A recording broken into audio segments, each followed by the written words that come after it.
you immediately think about it in an active way, right?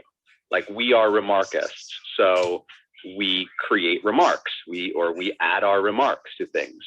But I think that there's also another way to think about it. Oh, sorry about that. I think that there's another way to think of it, and that is a more passive sort of idea concept, which is the remarks that others make. That we are not just here to add our own remarks, but we're here to absorb the remarks of others, to listen to what others are saying, and hear perspectives that are not always the same as our own, and in that way gain further insight into this show we love, other shows we love.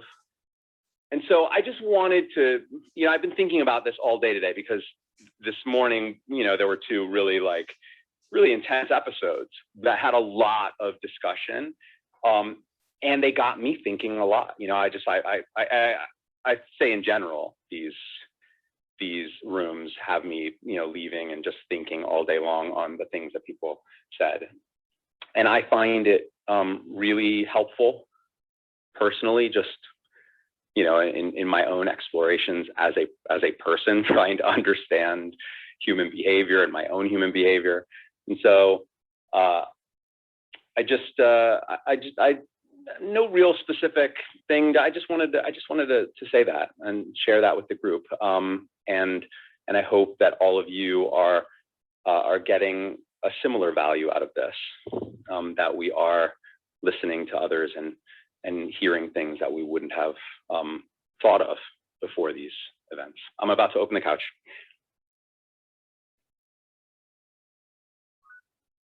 All right.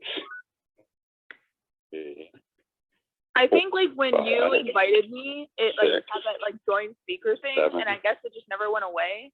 8, 9. So when you open up the couch again, I just 10, hit join as speaker. 11, 12, 13, and 14. All right, we're at our limit. Did you hear what I said, John? Yeah, 1 second. I'm one of these people who cannot count and think about anything else at the same time, unfortunately. So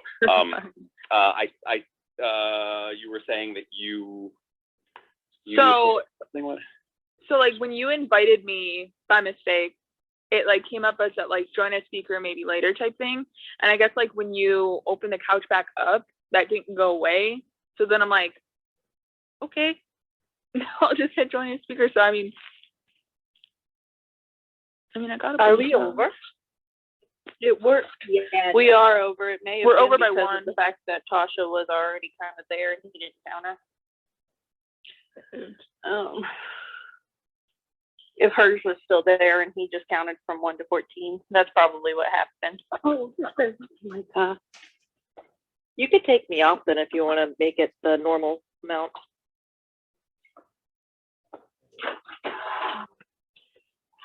Yeah. You know what, Carol? You can stay because I can listen from the other side. And to be fair, I'm still food prepping for my week, so I don't know how much I'm going to be talking during the episode. The other side. Maybe the other side. Yeah, that's you mean I don't actually split me down. Yeah. So, John, if you want to put me down, or if not, I can always just leave the room and listen from the other account. I don't know that he's here at the moment. No, I am here. I was just speaking, not realizing that my mic was off. I was like, I don't know if he's here still. Sorry, I'm a little space cadet right now. Yeah, if that's okay, Mary, I'll drop you down to beanbags. No worries. I would like to keep it at the 15, just because. Absolutely, I understand. Yeah. All right. See you in post, Mary. Mm-hmm. Bye, Mary. Bye, Mary. Bye, Mary. Talk to you later. Hey, John, you mentioned several lists, maybe it's been weeks, but something about Lovely Bones. I finally watched it with my husband, and it emotionally wrecked me. It's Lovely Bones. I didn't mention Lovely Bones. What is Lovely Bones? The movie? Don't spoil it. I haven't seen it yet. I did. I didn't mention that because I don't think I've ever seen Lovely Bones. Lovely Bones. The Lovely Bones. The Lovely Bones. Somebody mentioned it in this group. I think Emily mentioned it in theory somewhere. I don't know. It might be a spoiler, but I think that she mentions it somewhere. Emily watched it. Yeah, I don't remember. It wasn't me for sure. I believe that I believe that Babsy's seen it. Is it with Jennifer Lawrence? No, it's pretty old. Oh no, there was something. Oh, the Bone Hunter. Isn't there something called like Bone Hunter or something like that with Jennifer? Maybe I'm thinking of that. She was in a similar movie. I think.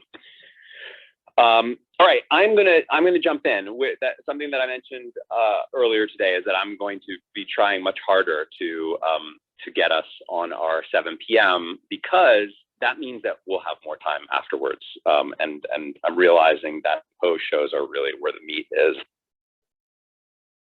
Okay, so let me. Whoa. Hey, John, can I trade with Jessica real quick? Say again? Can I trade with Jess real quick? Sure. I'm sorry. Who was that? I was in the other app. It's Jessica. Oh, Reynolds. yes. No, I just wasn't sure who was saying that because I was in another app, so I just gone back. Okay, Jen. Yeah, I'll invite Jessica up, and has a mic and was ready to talk, so I thought, yeah. Yeah. Where is Jessica? There we go. All right, Jessica, come on up.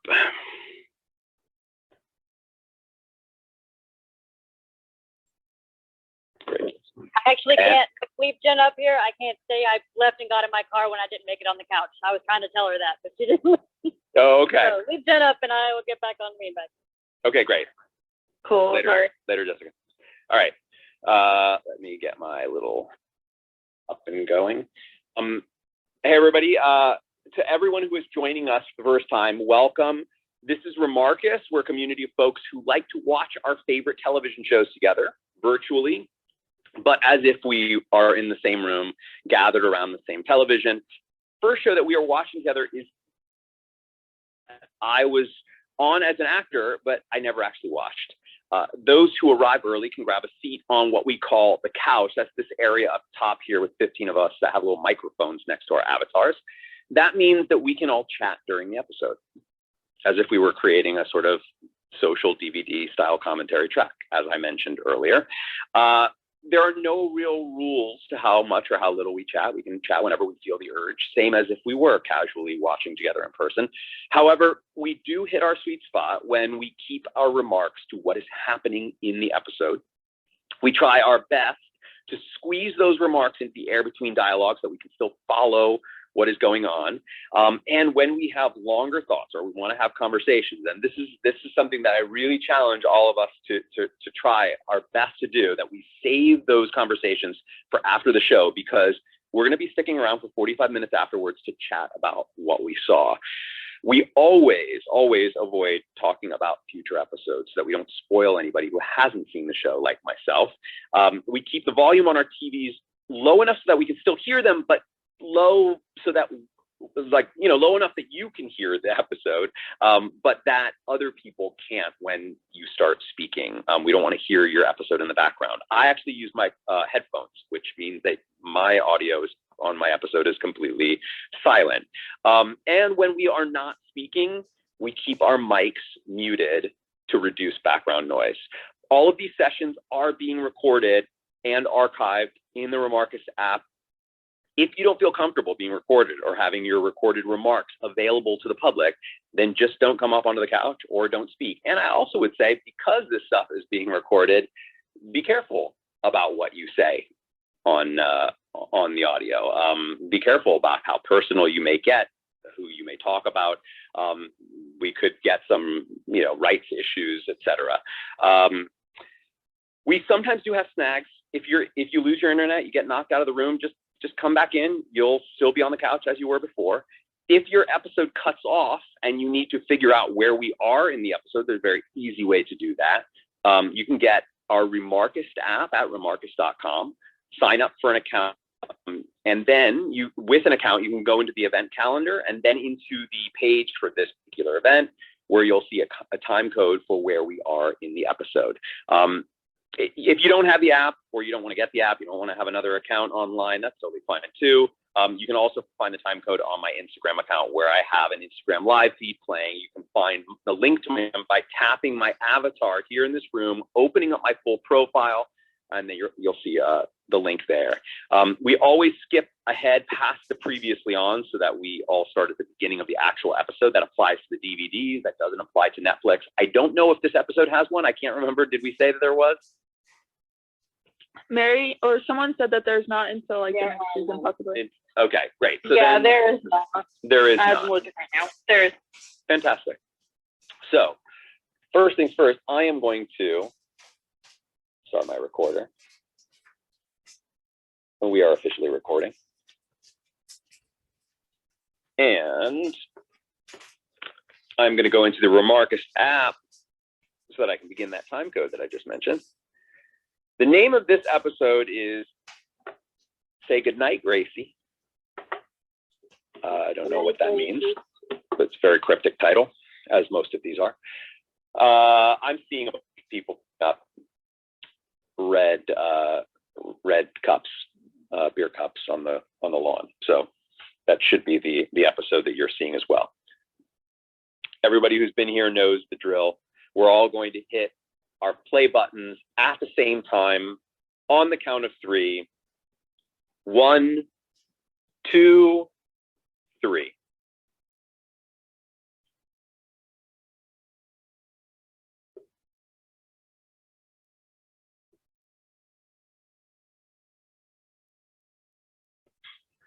Judging by the mess and the damage, Stars Hollow kids are just wild. This scene, by the way, this whole party scene was shot at the ranch, which is another studio that is not, that's officially, it's a Warner Brothers lot, but it's not on the main lot. It's several miles away. It's actually where the Friends water fountain is from the credits for Friends. The monkeys were used it first. Oh, that's right.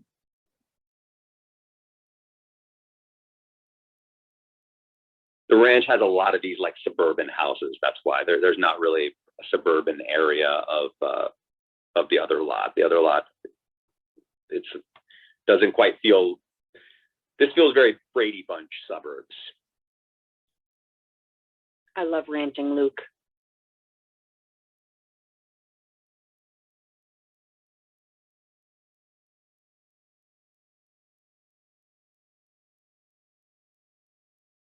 But wasn't he sleeping at the inn so he and Nicole could leave?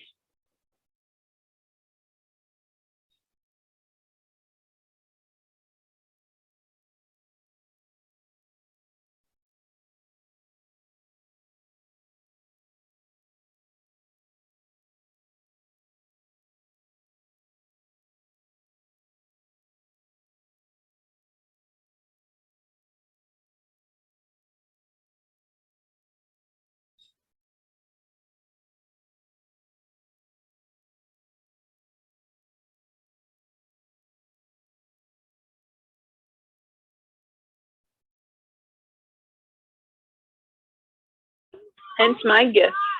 She has a good voice. Oh, she totally does. And really, like that's the first time I feel. I think that if you had asked me, do you think Lauren Graham has like a really good like musical theater voice, I would have been like, no. But that's solid. Dolls. Say again? He was in Guys and Dolls. Careful with the background audio. She was in Guys and Dolls? She was in musical theater stuff before she was an actor. Didn't know that.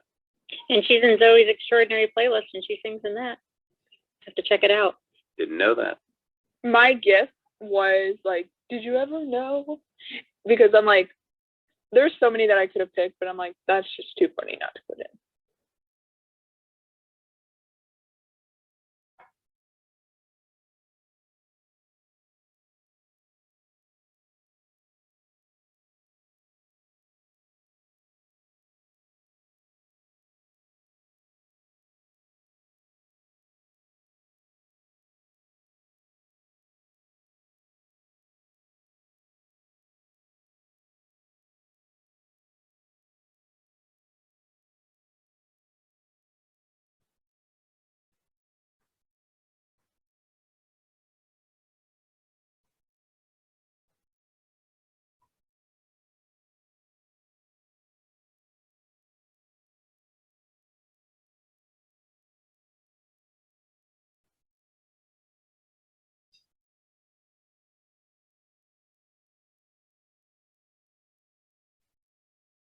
I would not ever come out of my room in like any sort of hotel like that.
This is interesting. I think that would be more scary for her than her mother yelling at her. I never quite understood that part.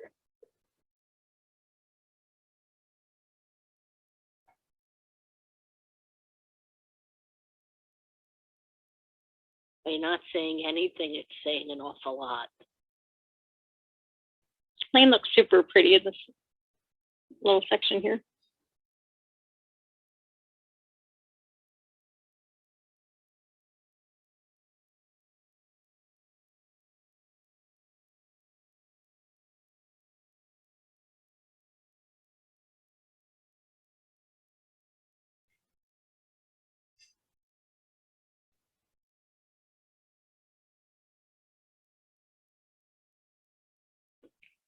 I love that they share a church. Hilarious.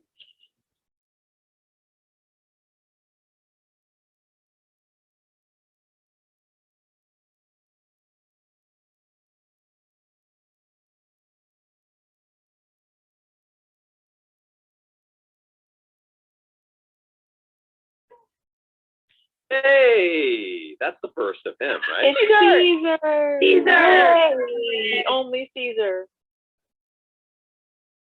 The only Caesar that has lines. The only true Caesar in my world.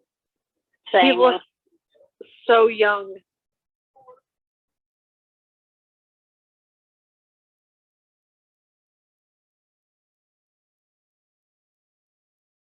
Kirk when he doesn't know when he ordered.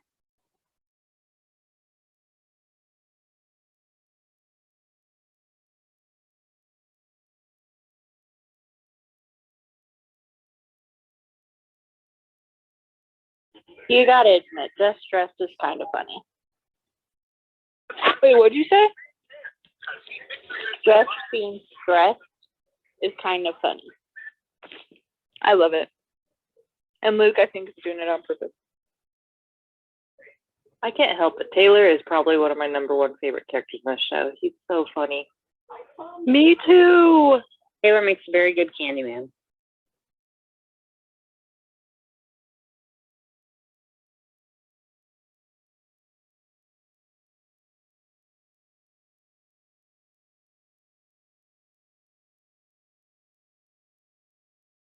Man, I really thought that this was in a later season.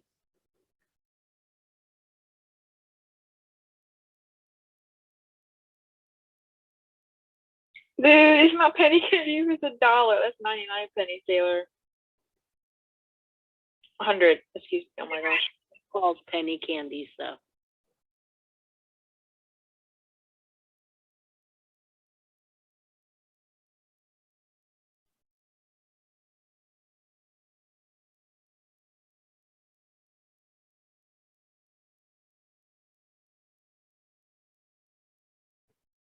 The way Jess is kind of stressed out about work kind of makes me think that he's starting to take accountability for his actions since the full school thing didn't work out.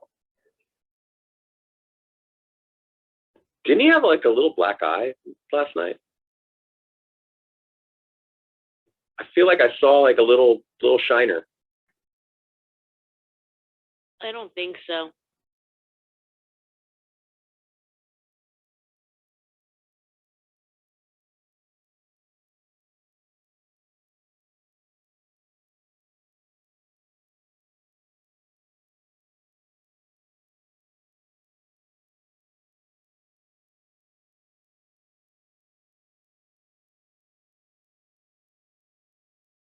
I didn't see him there doing any of that when we got there. He could have been inside.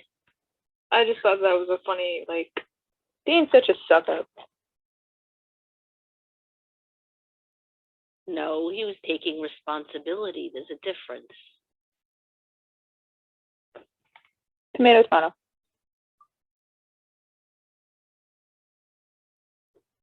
I'm with you there, Sherry. Thanks. Oh, yeah, Sherry.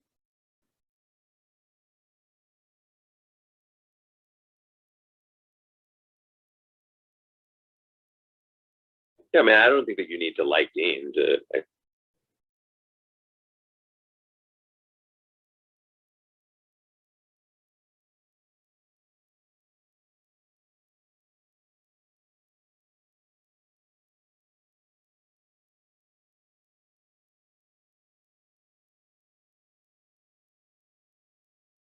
I want the curly Lorelai hair back.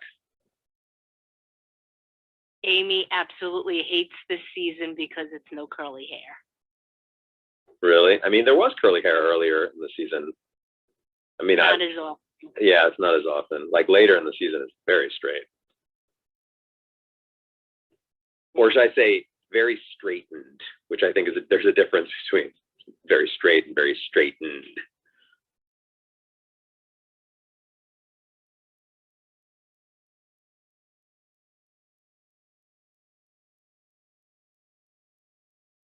They could have saved a lot of money by just doing all of these garden scenes for the whole season just in one day.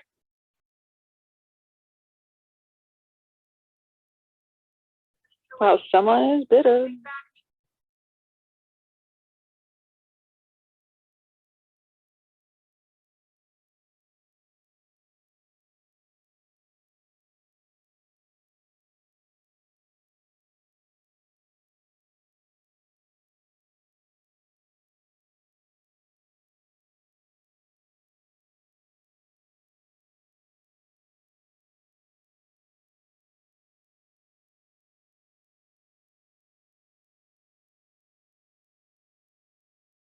Dang, she's cold sometimes. Man, I would say a word, but it would not be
Poor Rory.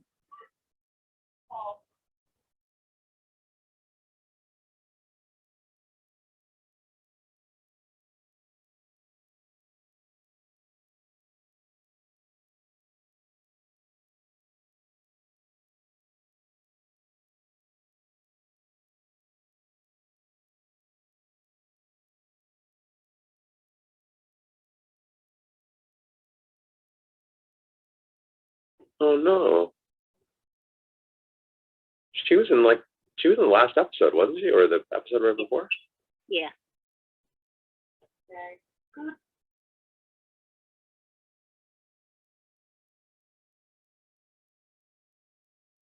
believe it was the first episode this morning, the Happy Birthday Baby episode. She was doing the birthday cake. Right. The way Lorelai's eyebrows raised, where you could tell that instant connection of ulterior motives from this death, I thought that was great acting on Lauren Graham's part. It was just such a subtle facial move, yet you instantly know what she was thinking.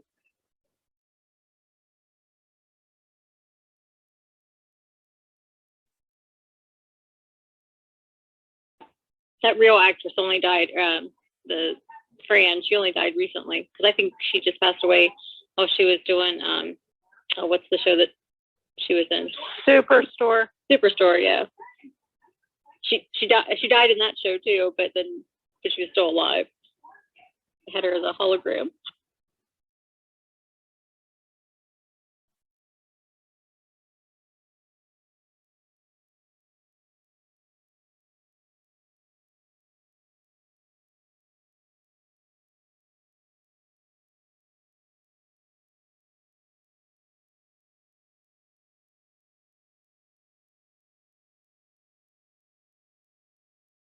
She's trying so hard to make conversation. It's fun. Oh my Forgot about this. I love Dave. I know the entire dialogue. I've watched this thing way too long time. I love this.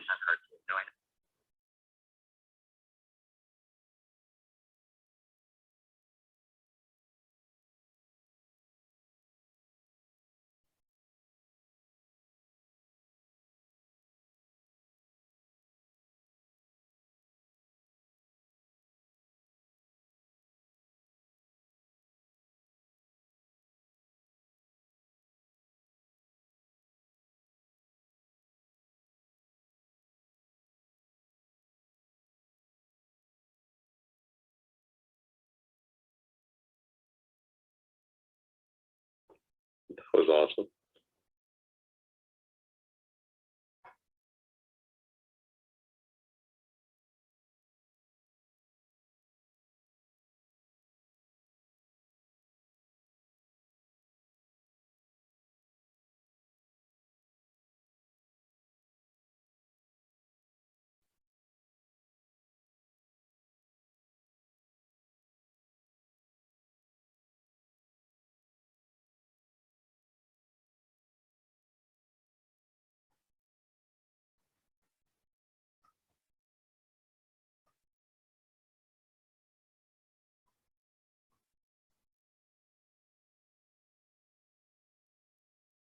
Now I completely get why people love that character and really were bummed when he was gone. I get it all the time. Hey John, not to interrupt you, but just pay attention here.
I love ranting loop.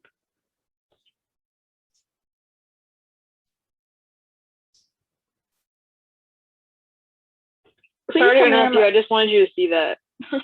Please tell me that Yeah, I I'm not the only understand. one who thinks that Jimmy sounds so much like Jeff.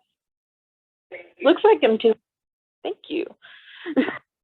Yeah, they got a good actor. I was thinking it. I was like, they did really good with his casting.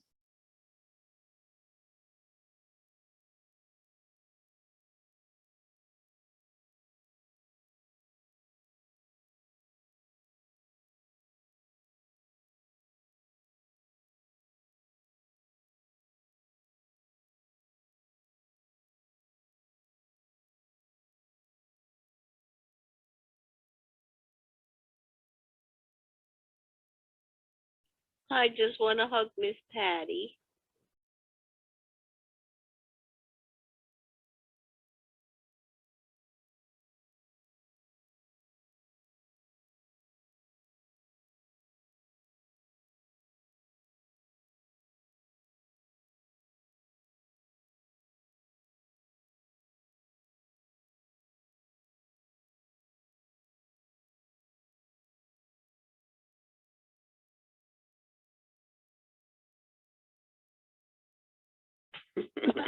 Yeah, girl.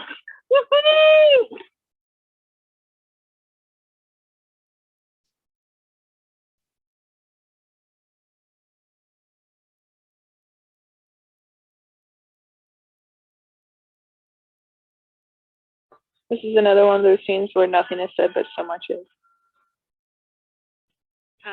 Your TV is a little loud. What? Your TV. Just be careful with the audio of your. I know. I know.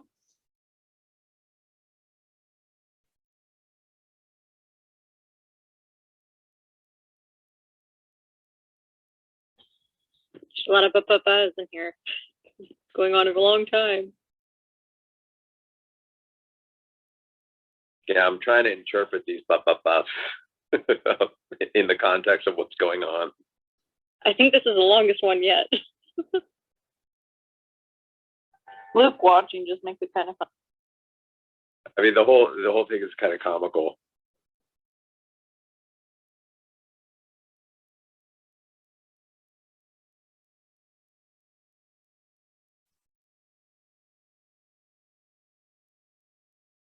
I love that Luke didn't say anything too. He just absorbed it.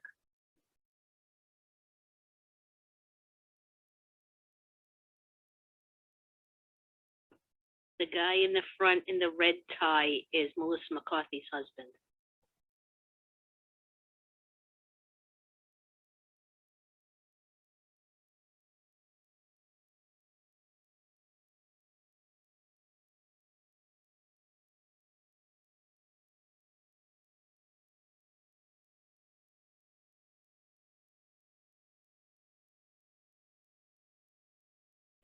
I thought he looked super familiar.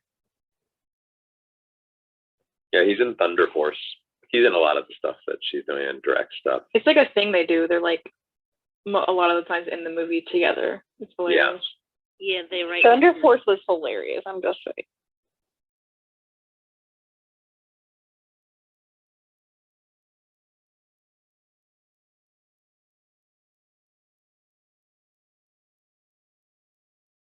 I love that Miss Patty's wearing dragonflies.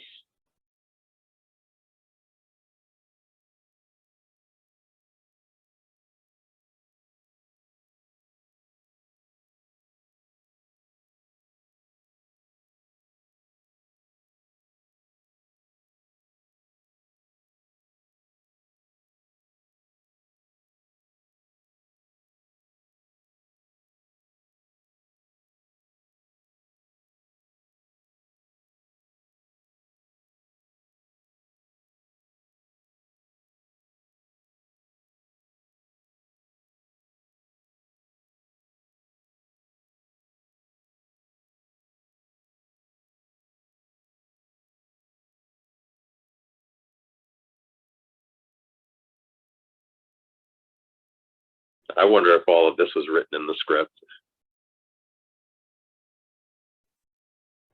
I was just wondering how they did that, like sound wise. Oh, it was all done in post-production.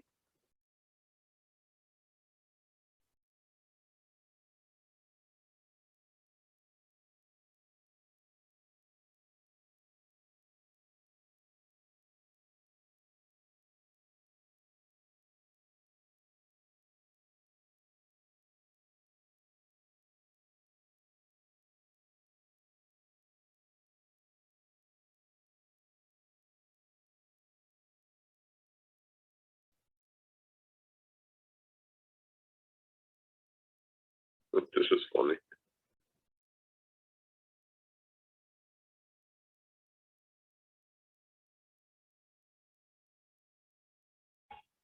Whose marching band is that? 'Cause that's not Stars Hollow's marching band. They're not wearing the right colors. Yeah, I was gonna ask the same thing. Maybe Taylor got Taylor hired. Yeah, yeah. Hired professionals. Craigslist. Those roll steps, ooh, chef's kiss.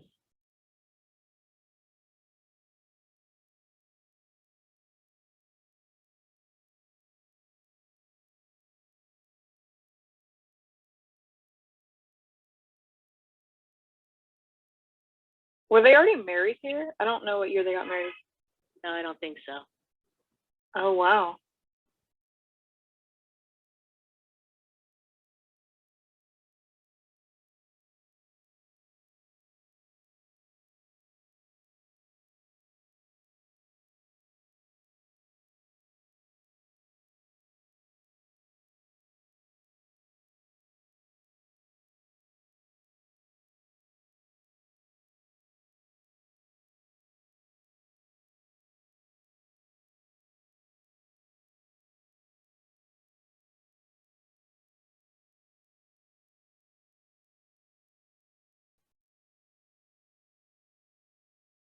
Whoa.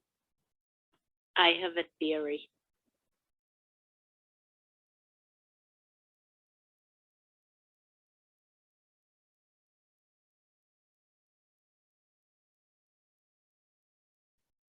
I have thoughts on this for sure.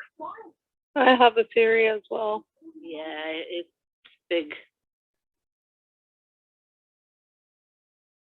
I don't really have a theory. I just feel like I know what's going on.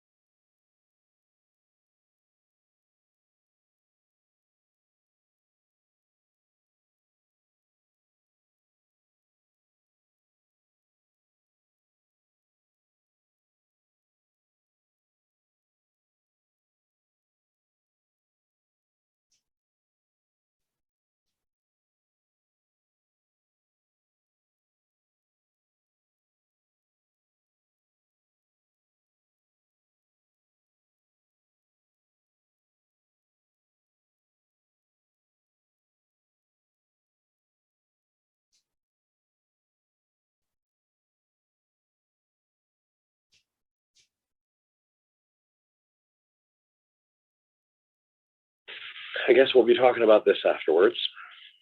Oh yeah. Uh-huh.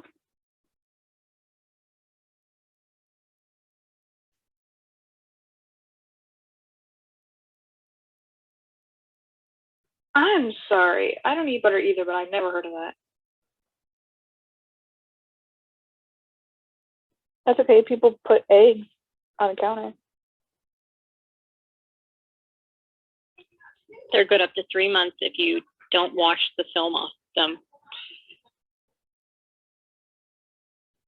Of eggs, really? Something like that. I don't know. That's, yeah, you store them in the dark. I have chickens, but I always wash and refrigerate mine.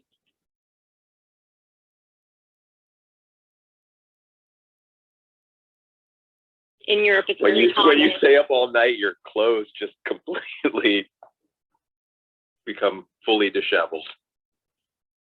Reading cover to cover the entire Bible. Just wait.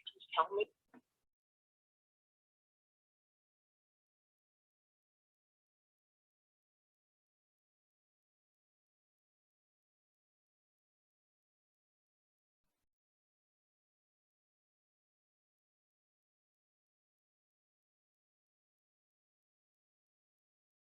I just can't get over the fact that reading the Bible did that to his outfit.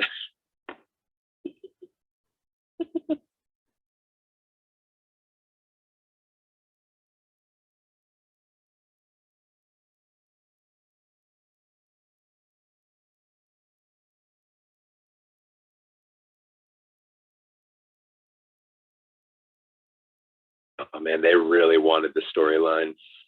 It's so clear that this was going to go into season 4.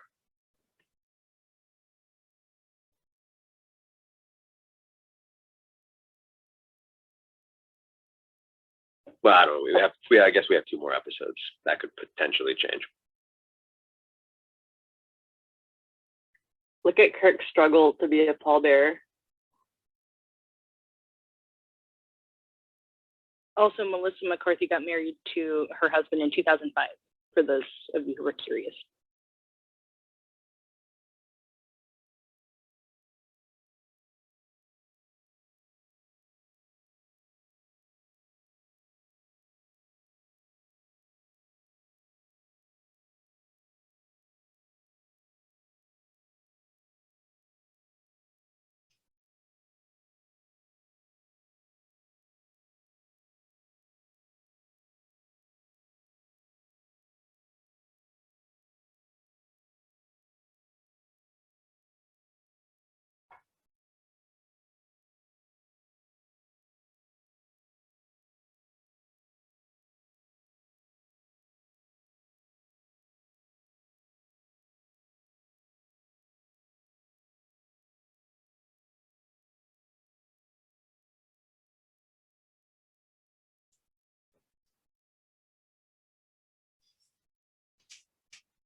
Do you think they shot it like that because it's on like a table with wheels or something? It's definitely on some. Well, maybe not on these shots, but in other shots. Yeah, like moving. The ones that are like really purposely only the top. Yeah, when it's closed, it's clearly like just rolling on something. It's not moving anywhere. I mean, that just looks like it's rolling.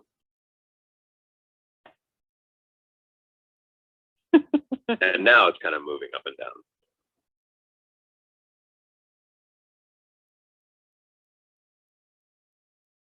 Ooh. What a check, though.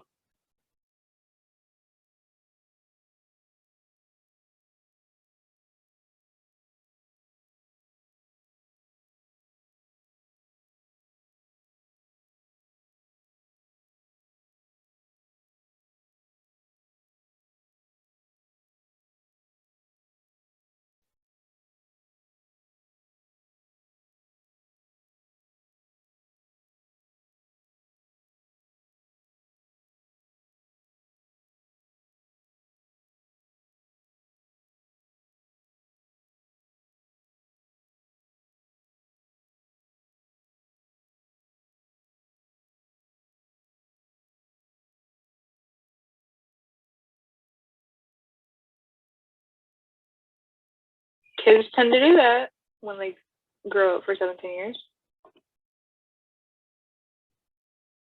So wrong to do it that way, in my opinion. This is Luke's fault. I really like. I love Milo in this scene. I also really like Jess in this scene so far. Yeah, for him to keep his composure. Like, absolutely like small he looks. He's always so like, I don't know. He looks so small here. Also, just the Bowie in the background. Awesome. Great song.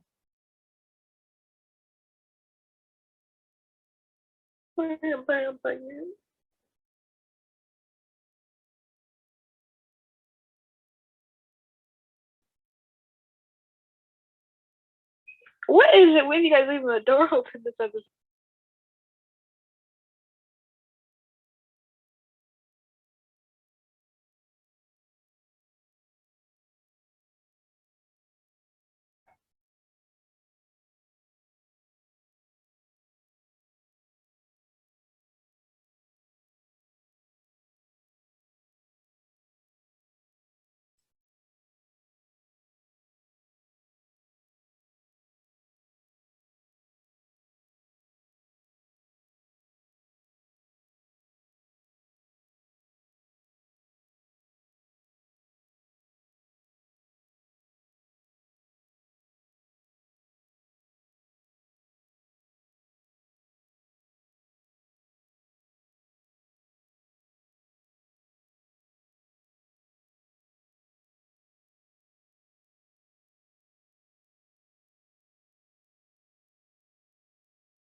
What is going on with this car?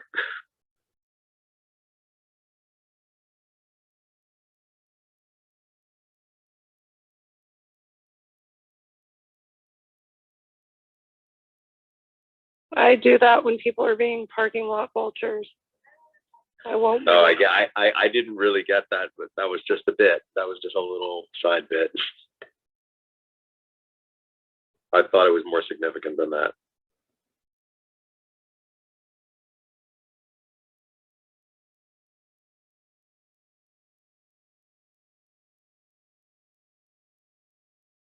Oh boy.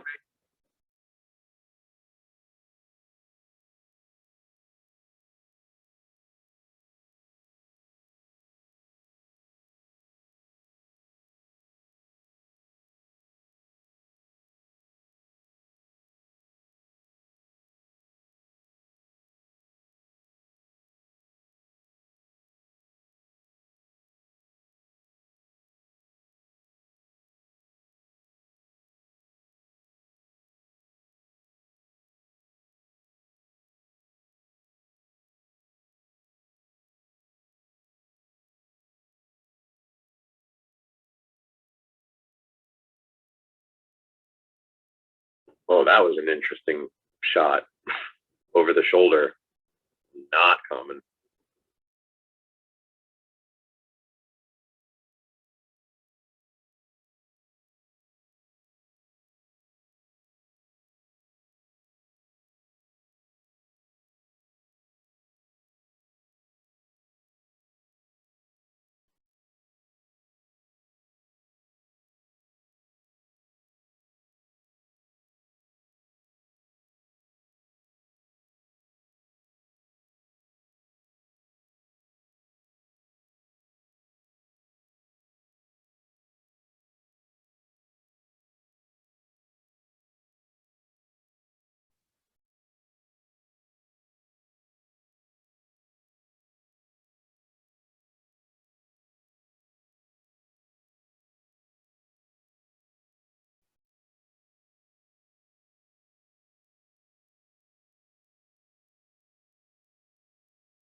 That was an awesome scene. And there was just a few things in there, like a few shots in there that were just very unique. That shot over his shoulder that like pushed in on Luke and he kind of jumped forward in the camera was just very, very different. I got a few thoughts that people aren't gonna like when we do post show. I don't think that will be the case. Maybe.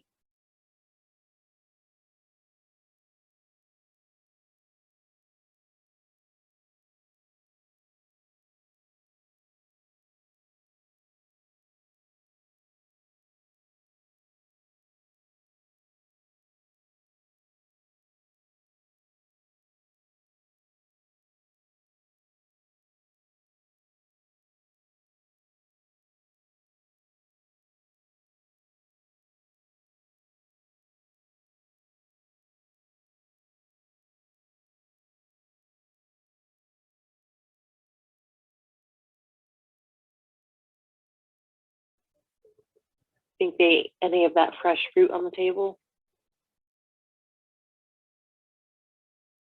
Yeah, maybe a little bit. Oh, this is so sad.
Wow, that was intense.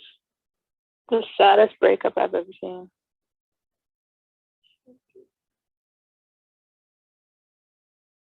He's just so vulnerable at that moment. It's heartbreaking. He doesn't even It tell looks like he wanted to say more too. again.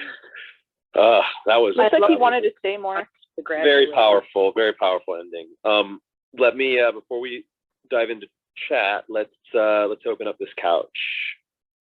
All right, couch has just grown magically longer, and I invite all of you to please come on up and chat with us. I'd love to hear what everyone liked, what everyone thought of this. This was a lot in this episode, I think, to talk about. Can I? I forgot that Jimmy came in this episode, and I was over here like, please nobody make any sort of like comment because then he's gonna start guessing things. I'm so glad that you were so surprised by that. There was like no talking during that scene, like at all. Yeah, I forgot that we were still on here. I was crying on the couch.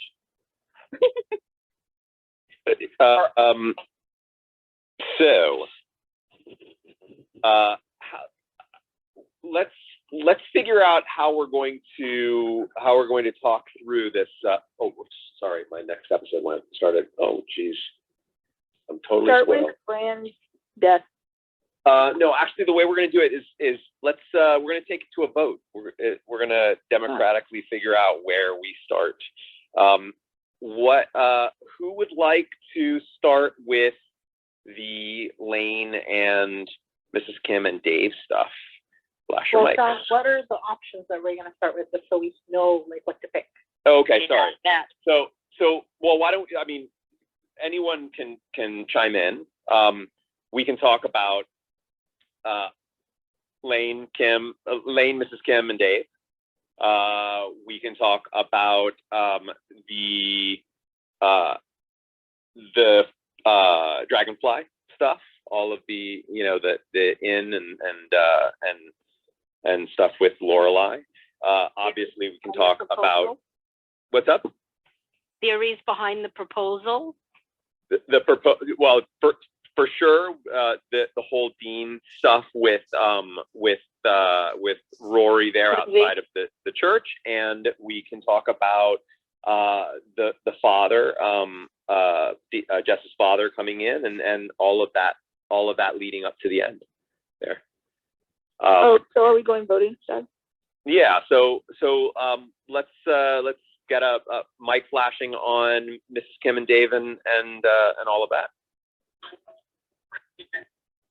Okay. And what about starting with Lorelai, Suki, and the whole Dragonfly stuff?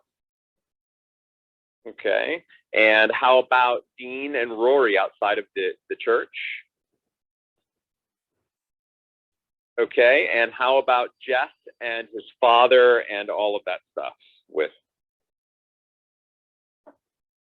Did I miss one? Because I feel like there wasn't a real clear winner there. Did I miss Emily and Lorelai. Oh, Emily and Lorelai. There wasn't much there though. Emily and Lorelai. All right. Let's try Dean and Rory outside the church again.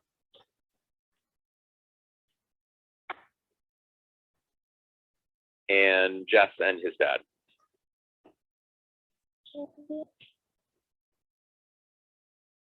All right. I feel like we're the Jess and the dad stuff has sort of edged it out. So let's start there. I think. Whew, this is tough. I mean, I'm really trying to figure out the best way for us to sort of navigate these. I don't obviously want to spend too much time sort of figuring it out. But I would like the group to sort of, collectively take us where we go. So who wants to start on all of the stuff with what? You cut out, John. John. hello? There you go. You muted yourself again. John. Sorry, what has my internet been bad? Yeah, you've been cutting out. So you said, who wants to start on, and then you didn't speak. Okay, sorry. So I think I don't know for sure, but I feel like the general consensus is that we start with Jess and all of that stuff with his father and with Luke and all of that. Who would like to start on that? I would Kendra? like to. Okay. Okay, the way Jimmy handled it to me was completely and utterly wrong because from a personal standpoint, something similar happened to me and my father. So in looking back, I was 17 when it happened. I would have appreciated it if I wasn't like bombarded with this crazy life-changing information. And I just felt for Jess so much because you saw that look on his face like, holy crap, this is my dad. I just thought Jimmy handled it very, very poorly. It could have been handled differently. Why was he there exactly? I mean, he didn't really say. I mean, I wasn't super clear. I didn't really get it from the scene between him and Luke. I felt like Luke didn't even totally get it. Like, you know, why are you here? What's the deal? Like, if like what? That was the biggest question mark for me about all of that. I think he was just curious. I mean, you would, as a parent, if you haven't had contact with your offspring for all those years, I think curiosity would get the best of some parents. And I think that's just what it was. Nothing more.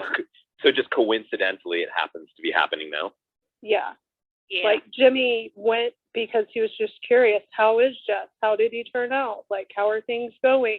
I don't think he intended to approach him and tell him, but Luke kind of forced his hand with that. So I think he just wanted to see him and see that maybe his child was okay and just get a little peek into his life. And Luke kind of made him tell, but I thought he did it really wrong. Okay, so sorry, I had to take the wolf.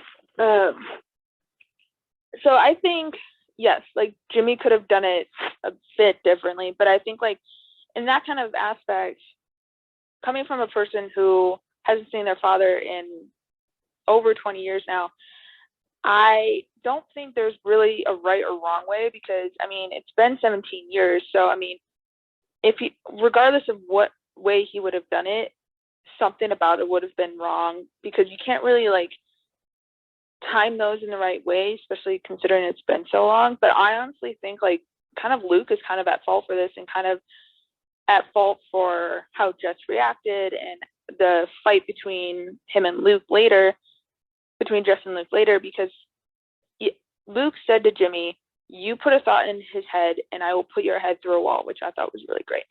But Luke didn't even tell Jess about Jimmy, and he's not a kid anymore. He is old enough. He's 18.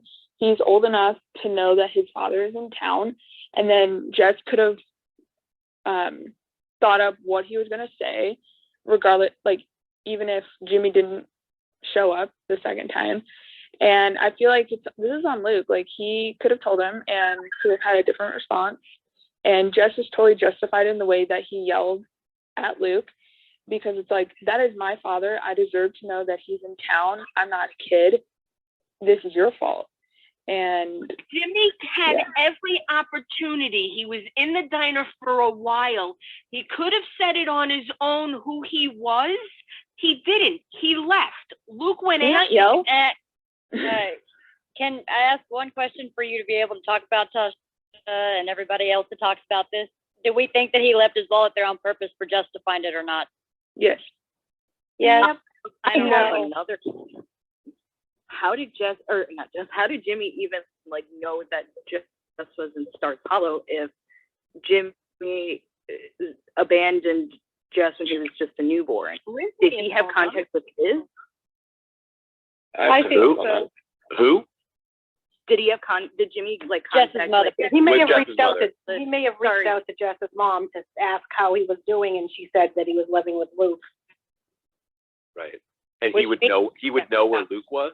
I mean, there's a father who abandoned him as a newborn baby. He seems like somebody who would be just so far removed from their whole lives that, like, I wouldn't even know, like, how would he know where Luke is? I guess maybe the mom was also a Stars Hollow person at some point. Yes. Yes. And this guy Jimmy also was a Stars Hollow person. You think? Yes. No, No. No, I don't I think don't so. think so. I think it's just because he knew Liz and where she grew up and where she was raised. Got it. And he probably knew that Luke never left. Well, Luke saw him leave. He was with her, with the baby, and he said he was going out for diapers. So it sounded like Luke was right there. Oh, yeah. Right. But we don't know what town though. It could have been any town. Yeah, I was gonna ask, do you think it would have been Stars Hollow, and then Liz would have taken Jess to New York, or was it in New York, or yeah? Right. Or did So okay, so help me out here. So Jimmy wants to, like, his only motivation, the only thing he really wants is he just is curious and wants to see Jess. And when he sees Jess the second time when they sit down, He got scared. he can't deal with it, and he rushes off. He got scared. Yes. And so had he not gotten scared, what was he hoping to get out of this? I don't Because think he was trying to get it. Oh, I'm sorry. No, please. I don't think he was trying to get anything. I don't think it was for Jess's benefit at all. I think it was more for his own. He was there for himself, as evidenced by the fact that he didn't respond, and he just kind of wanted to see what was going on because contrary to what Tasha said, he's had 17 years to make contact, and to put that on Luke. I mean, Jimmy's an adult. He can make his own decisions, and if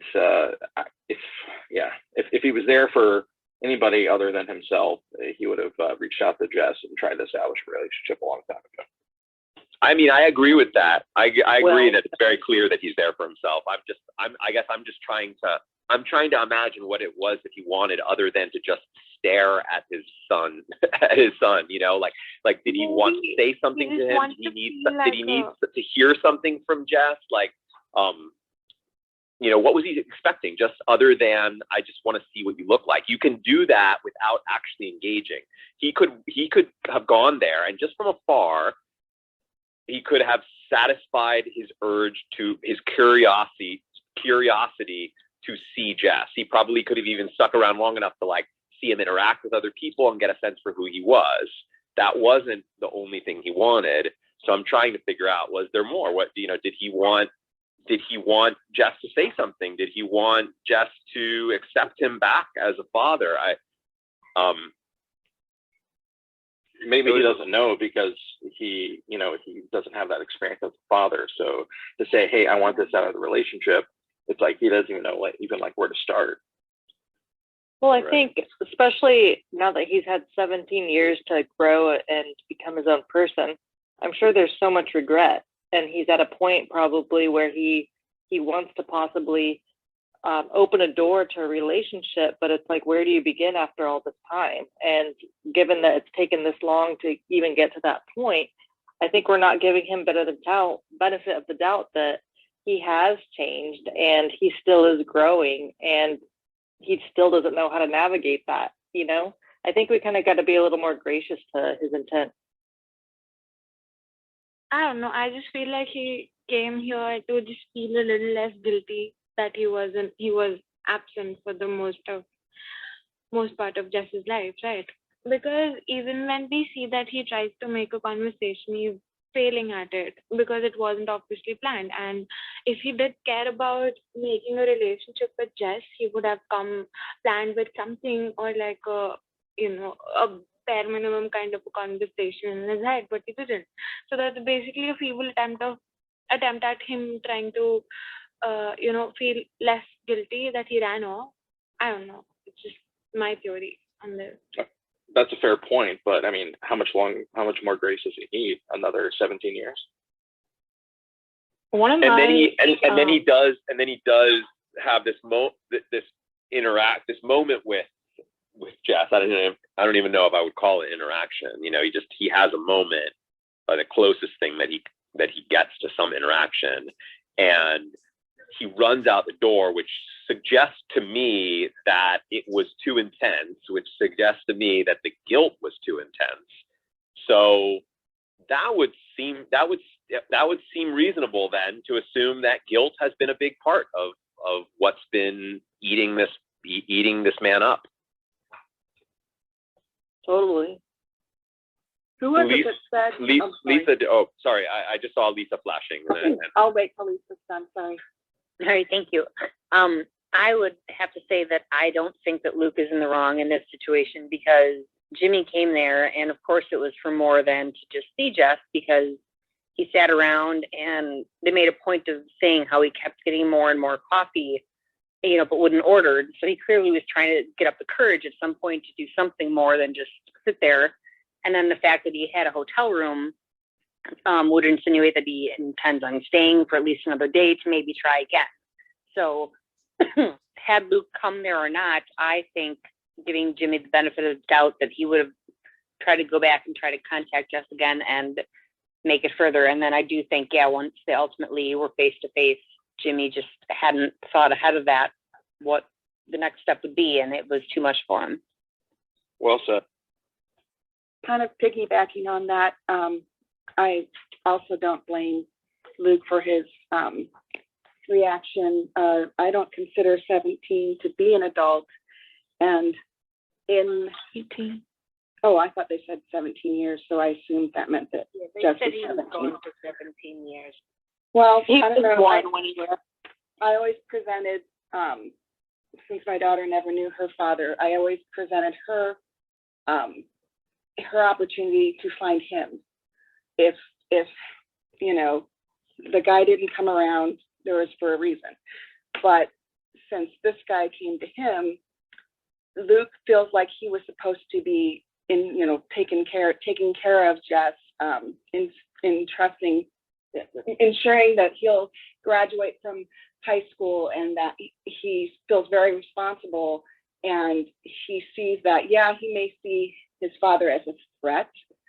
I understand, because any kind of confusion on Jess's part, when things are so delicate right now, Luke feels very, very hyper responsible for him, and I think that's admirable. I didn't quite. One of my but it's close enough. Shauna, you wanted to say something? Well, let Lily go, and then I'll go after Lily. Lily? Oh, thank you. No, I even said it during the episode, like, one of the things that was, like, really sort of crazy and also really cool from, like, a psychological, like, film, whatever standpoint, was how, like, small he looked. Like, we've known Jess for, like, 2-ish seasons now, if I'm not mistaken, and he sort of went from this really, like, antagonistic character to like, he grew up, but he was still, like, always, like, this antagonistic, really, like, loud, but not necessarily, like, yelling, that was, like, loud personality sort of character. And his dad is here, and he's, like, sitting with sort of his back to him a little bit, and he's like hunched, and he's like slouching, and he's not saying anything, and he's just sitting there in the dark with his dad, who he has never seen, and he looks so, like, incredibly small, and it was, like, really jarring. And then with the scene with Luke, he was just, like, standing there at the end of that whole, like, yelling match they had, just like, oh my god, like, he was just, like, totally didn't know what else to say. Like, he was totally, like, out of control. I think he was just totally out of control, and was really feeling how out of control he was, and it was really crazy and jarring to see that character, who we know to be very big and loud, to be so, like, small and out of words. And he had every right to be mad. You know, I was sad there. I really teared up during that scene. It was very moving to me. Which scene? When Luke tells him that he has to go. Oh, you okay, know? got it. Yeah. Yeah. And where can we assume that he's going back to New York? No, we can't assume comment. We can't assume that. No. Do you know He when You can can't assume say whatever anything he because that's spoilers. Right.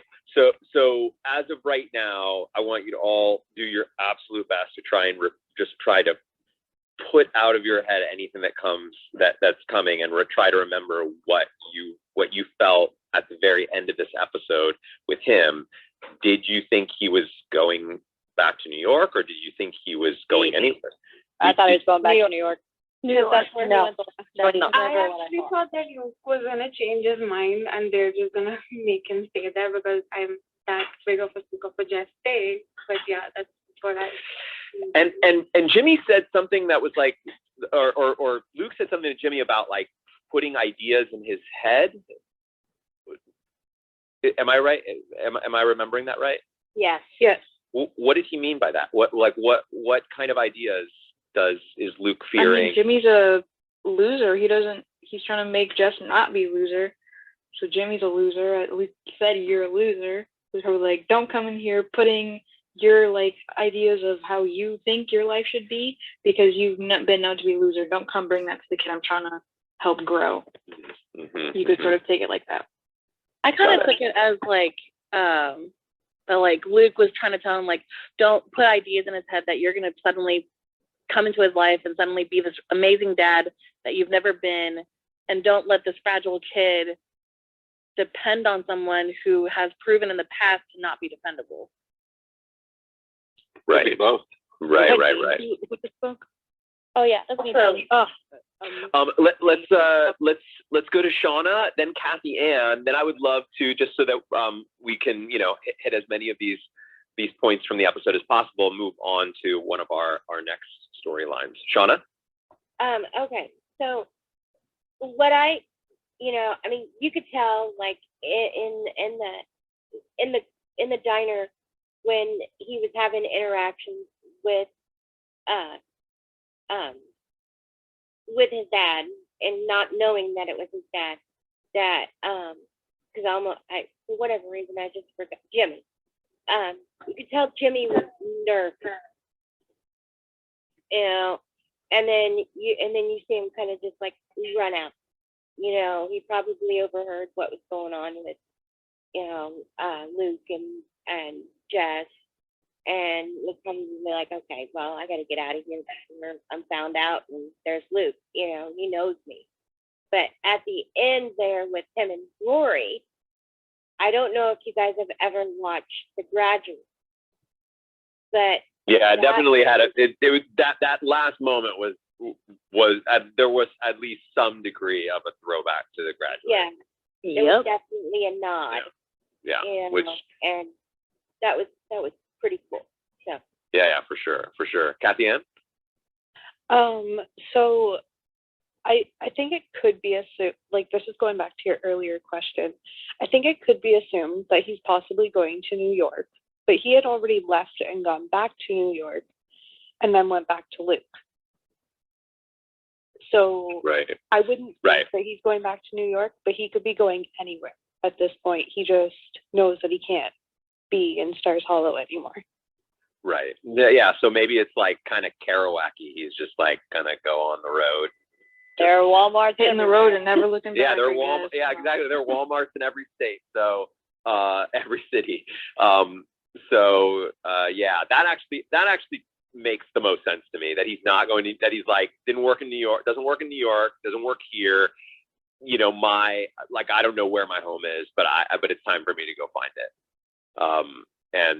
And that's actually cool. I really like that idea. That the character would be doing something like that.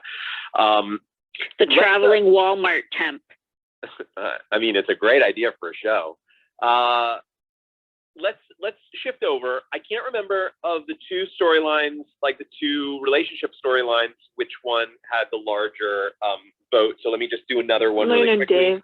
So Lane and Dave. Let's do a show of hands on Lane and Dave first. And now, show of hands for Dean and Rory.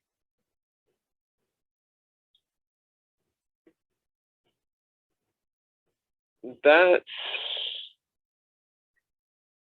one more time. Lane and Dave.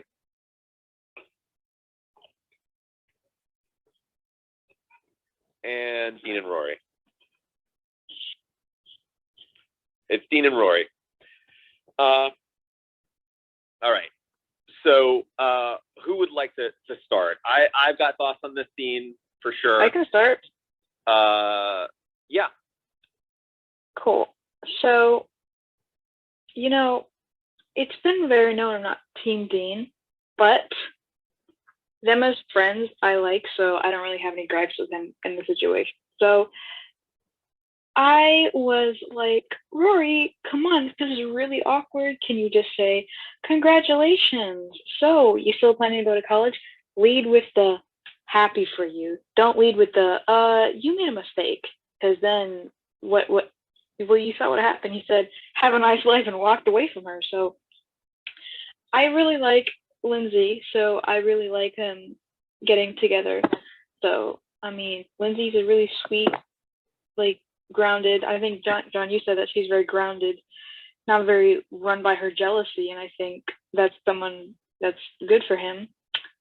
Rory was just very annoying and awkward in that scene. I mean, you can be like concerned for somebody and also show respect for their happiness and be like, well, you're happy, so I'm happy. She could have even just said that, you're happy, I'm happy. Doesn't mean you have to say, I'm happy you're getting married. You can just be like, I'm happy that you are now over the fact that you were hurt like a few months ago. So overall, happy they're getting married. Mad at Rory for acting really foolish. So. But he brought her up in the reasoning why he was getting married. It was about, I never thought I'd be loved again after what you did to me. So it was about her too, a little bit. But yeah, she should have said congratulations first. I didn't really see it as it being about her. I think that's fair. He's like, I put my whole self into you, and I was in love with you. But then you broke up with me.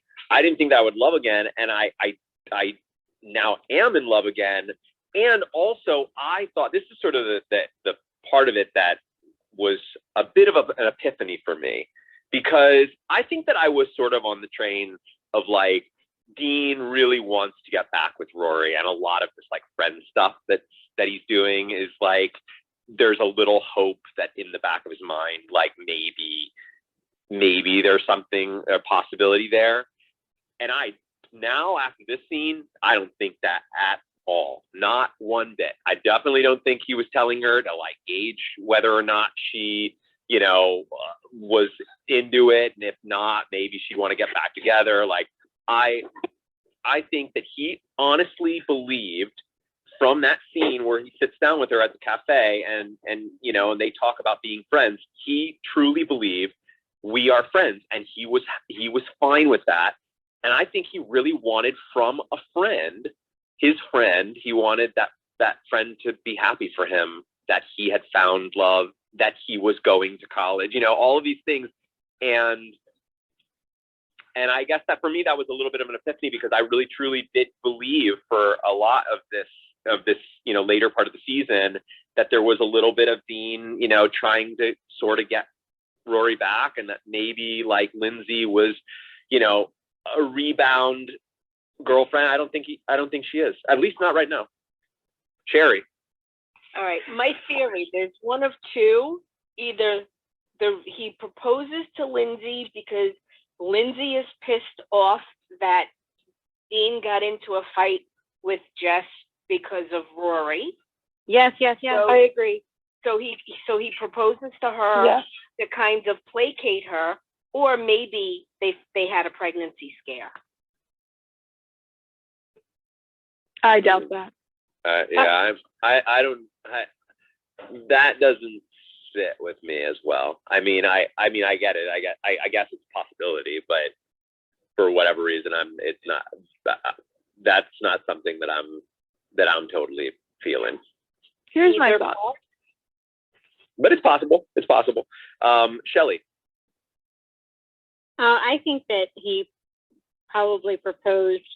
He's just trying to solidify that relationship so that another one doesn't get away. Maybe, I think maybe he's settled for her, but but she's really nice and she's really doting on him. So he really, doesn't want to lose that.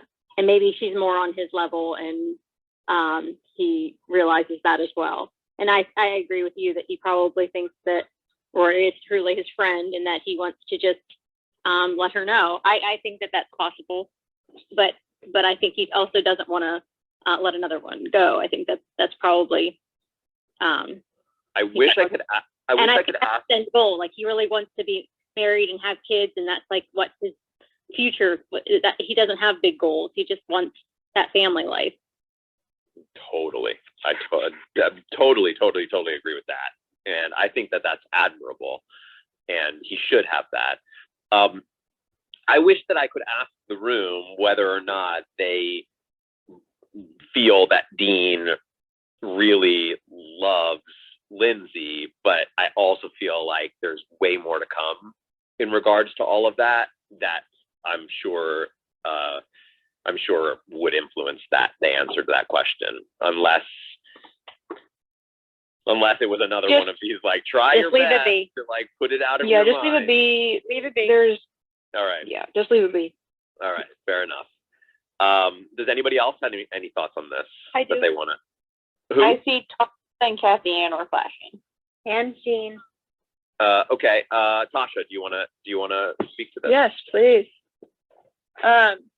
So my thought on the whole the whole Dean and Rory thing, like, I've had people in my life get married super young, and this is a really normal thing in Utah, definitely not a normal thing in New York.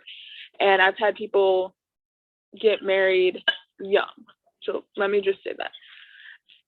For me, like, if I'm not happy with like someone in any way, with whatever they say, I'm gonna let them know. Like, I'm not gonna lie and say like, hey, I'm happy for you. So I like think like Rory has every right to like kind of say how she feels and like be however she wants to be, because it's like why would she's not good at lying. Two, why should she be happy for someone if she's not? Like, why would do we want her to lie to Dean? So like, yeah, like, hey, like, I'm happy for you, like, make me a bridesmaid type thing. Like, no, like, if someone's not happy, I don't feel like someone should like. I agree with you. Happy. I agree with you on that. Why is she not happy though? Why would she not be happy for her friends? I feel like, I mean, there's so much I can't say because of what you are yet to see. So that's why. I also think, like, considering that they really haven't been dating too long, like, I mean, the grand scheme of things, they could be dating a lot longer than we've known Lindsay. Kind of like the same thing, like with Jess and Rory in between the dance and Swan Song. But I honestly feel like, and this is my opinion, Dean's not over her, and he's just doing it because someone else said this earlier. He did that because Dean threw the first punch. He started the fight. Lindsay found out about it. She's not too happy. Her wheels are starting to turn a little, and he probably got mad and said like I want to be with you type thing. Why didn't she like marry me? So I feel like his proposal might have been, we might be wrong because we never saw it, might have been kind of like the Max situation where they were in the middle of a fight and he just threw it out there without really knowing what he was saying, and then she got super excited, and then he might be thinking, oh crap, I didn't know what I just did, now I can't take it back type thing. So who knows? He seemed excited to me. I don't see that. He seemed like genuinely excited to tell Rory. So maybe after the fact. It looked genuine to me. Like he looked like he was telling a friend, and that he was utterly surprised by her reaction. He seemed very eager to share this exciting news with somebody that he thought was going to be like, oh my gosh, it's amazing. Yeah. I mean, I think Dean really loves her, and I mean, my whole thing about saying she should have just led with the "I'm happy, you're happy," because she did eventually say, "Yeah, I'm happy for you." Like, she's not like, while she might have her like reservations about the relationship, she isn't like the type of person that's gonna be like, not at all happy for someone that she cares about in whatever way she cares about them. So it was in her, so she should just let with it. We've talked about how, you know, how everyone like love means different things to different people and different characters on the show, for sure, right? And you know, for Dean, I think love is, you know, there is something wrapped up in this idea of family and you know, the picket fence and all of that, right? And I think that Rory understands that about him, and I just am surprised that she wouldn't be happy that he's finding that, unless there is some jealousy there. Mary? I don't think it's jealousy. I do think it's also genuine from Rory when she says, like, why? But I think it's because of Rory's experience of knowing that when someone like her mother at 16 had to take on the responsibility of someone much older by being a single parent, it changes the trajectory of your life. And so she's looking at Dean, who's 18, saying he's going to get married and have a family, and realizing, like, you're not going to do what you think you're going to do. Like, having a family is going to change the trajectory of your life. You're not going to achieve the dreams that you were having a year ago. Well, what were those dreams? What were those dreams for Dean? He was really happy about going away to community college. Like, he was going to go to a new college. And, you know, he says, Lindsay's going to come with me. But she's right. Being married in a community setting is different. In a college setting, it's still different from being just yourself in a college setting. Like, going to college is part about finding yourself. If you're already attached to someone else, now it can work for people. I'm not saying it doesn't, but it's not the same experience of what he was going to have before. So I can understand Rory being taken aback, and I think it's genuine. I think he was excited, but I also think that a good friend doesn't pretend not to tell the truth. But I think the way she expressed it was wrong. I think that her shock was a little too palatable, and she just couldn't piece together what she wanted to say properly. I don't fault her for her reaction at all. Actually, for me, it's more just it just feels like the reaction has some jealousy wrapped up in it, or some confusion, because I would argue that Dean's dreams are they are that. Like, if you were to put Rory or Lorelai into that situation, then yes, those dreams are different, and something like a family at that young age of an age would, you know, change the trajectory. But I think that the community college thing is sort of stapled on top of what Dean really truly wants, which is to settle down and have a family. He probably sees community college as, well, I probably need to, if I want to have, you know, a life that I can provide for my family, I probably need to do that. But I don't think he has anything even resembling the kind of dreams that Rory has. And so I don't think that would derail anything. And I for me, it just feels like Rory would know that.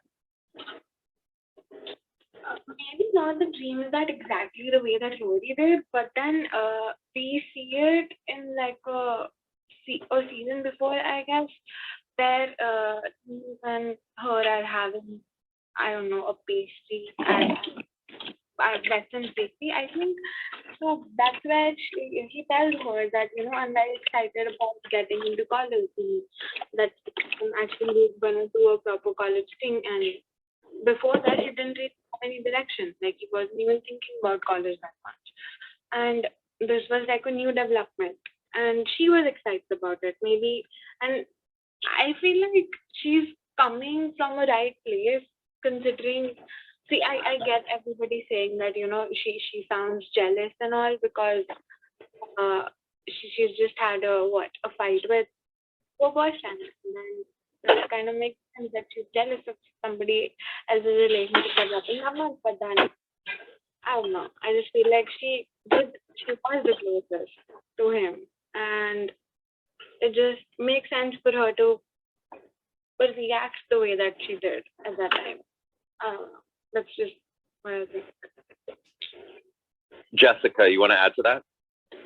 I wanted to add to yours actually with what Dean seems to want in life. Kind of goes back to that whole Donna Reed episode whenever That's what he I got upset about the fact that they didn't like the kind of things that his mom does. And what's wrong with that? That's the way he grew up.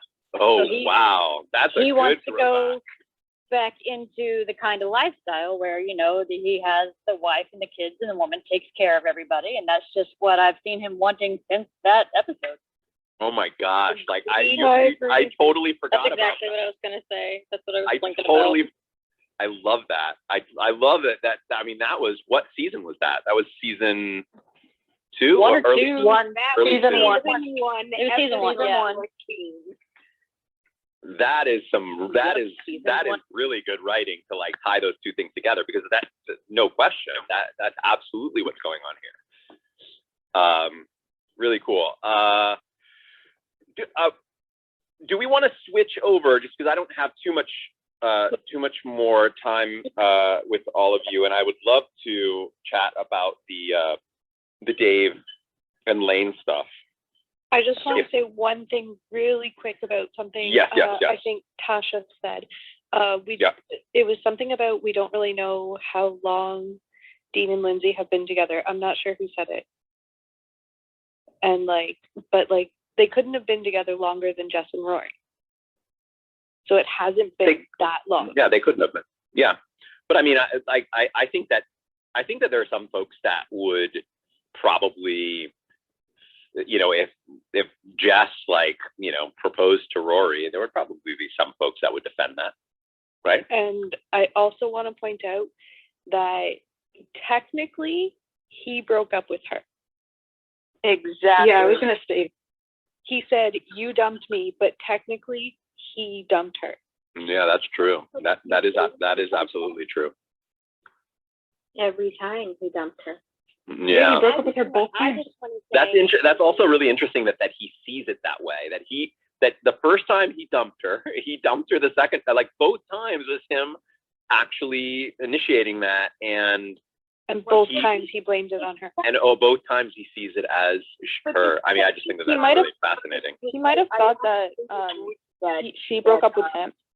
The second time, she definitely pushed him away and flirting with Jess in front of him. So even though he says that in front of everybody it's over, I really think she kind of pushed him to it. But he still did the dumping. He still broke up with her. Absolutely. The thing with Lori is that, she's not thinking about marriage or kids.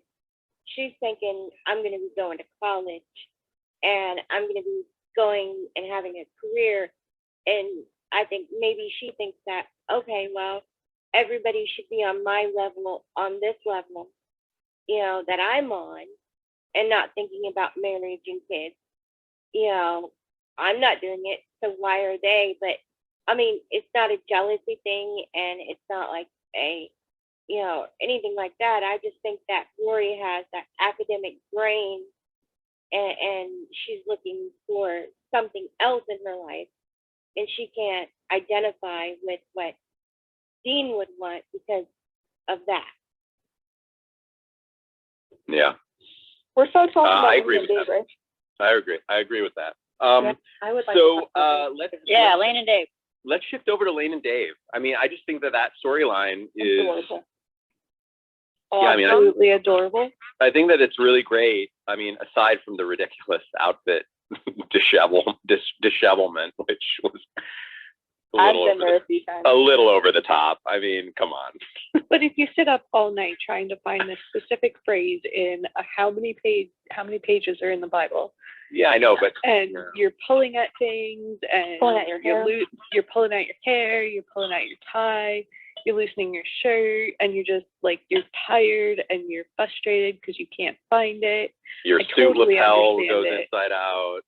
I just Right. imagine him sitting at like a desk there with a little light, just like scratching at his head, like looking for this all night long. He's like undoing his tie, like nervously sweating. He's like, if I Maybe can't so. find it, I can't take it to prom.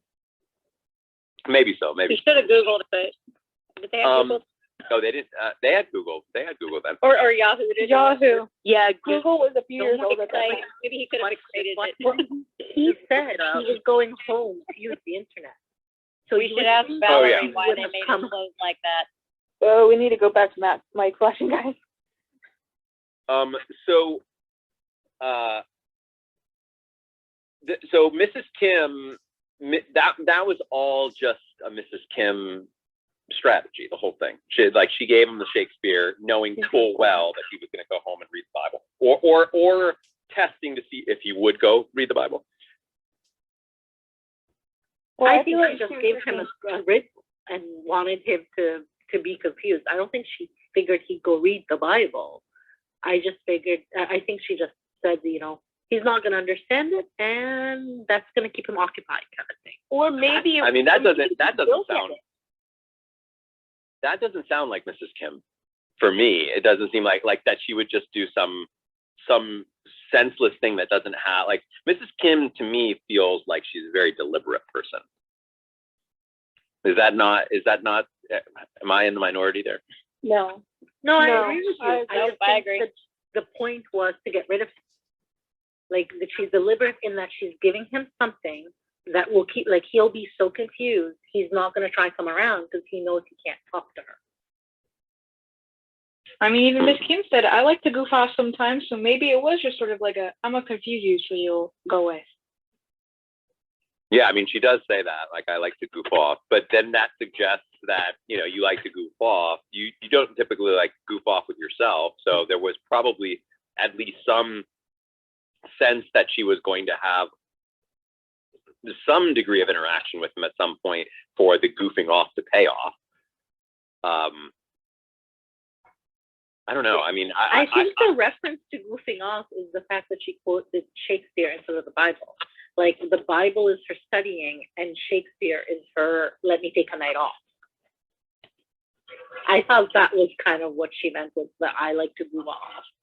Yeah, I agree with that. That's absolutely what it is. Mrs. Kim, only pays attention to serious things. So it's funny that Shakespeare would be the lighthearted thing. All right, I'm taking so did she expect? So did she expect him, Diana? Did she expect him to know it? No, I honestly don't think she expected him to know it.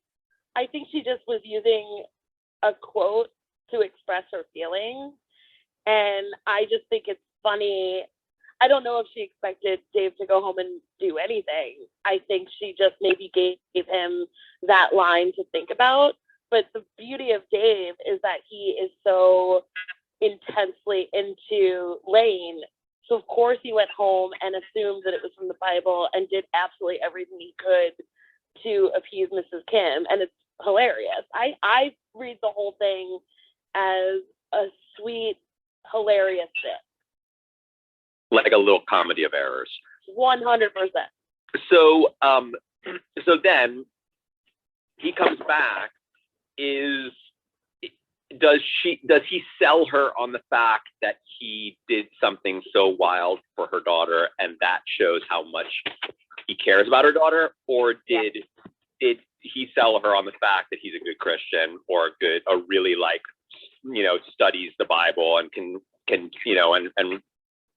and is somebody who's that determined, whatnot? Like, is this a moment where Mrs. Kim is like actually shedding her whole, like, the only thing that's important in this world is the Lord, and for a moment kind of being like, there's something pretty incredible about this guy doing all of this for my daughter. I think Mrs. Kim respects discipline. So, you know, no matter what it is, she wants you to be committed to it and disciplined.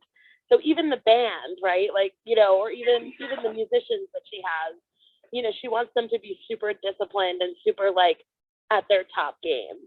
So I think that she does respect Dave just for going home and like doing the disciplined thing. I don't know if she cares that much, whether or not it's about the Bible or anything else. I think she really respects like his dedication in anything.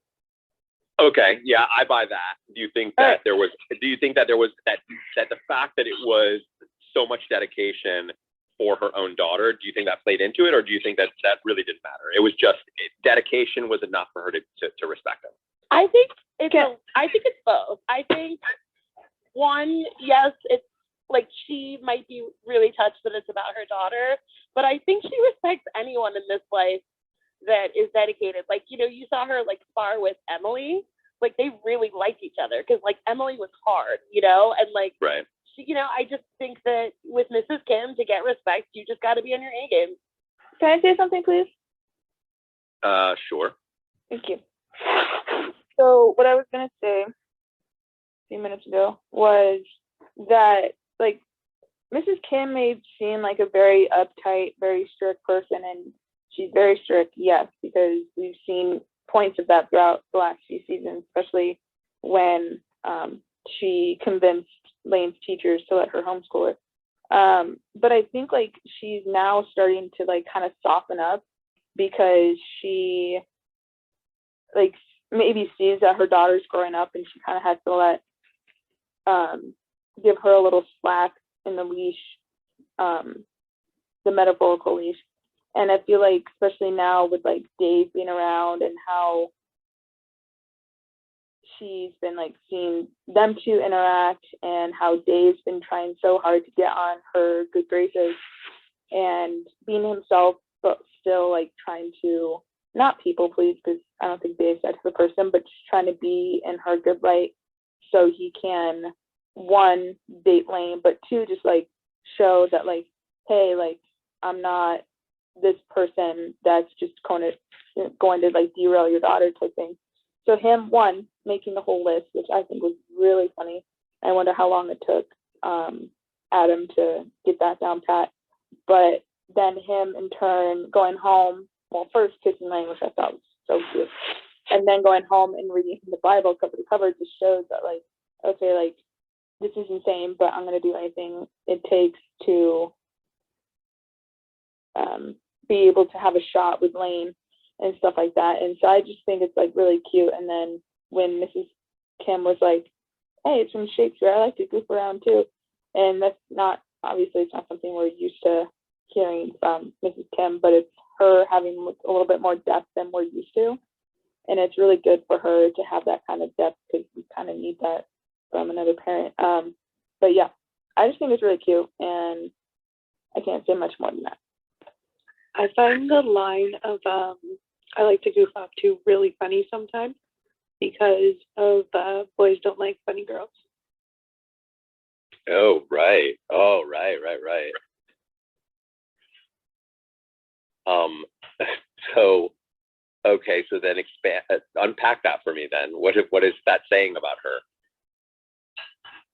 That she knows boys do like funny girls, and she just wanted Lane not to be caught by any boy ever. Right. Oh, that's interesting. Or that there's a limit to how funny you can be. There can be some humor, but if you're known as always the humorous one, then they're not going to like you. So it's like you can goof around sometimes. Like you can pull out your Shakespeare every once in a while. Yeah. Got it.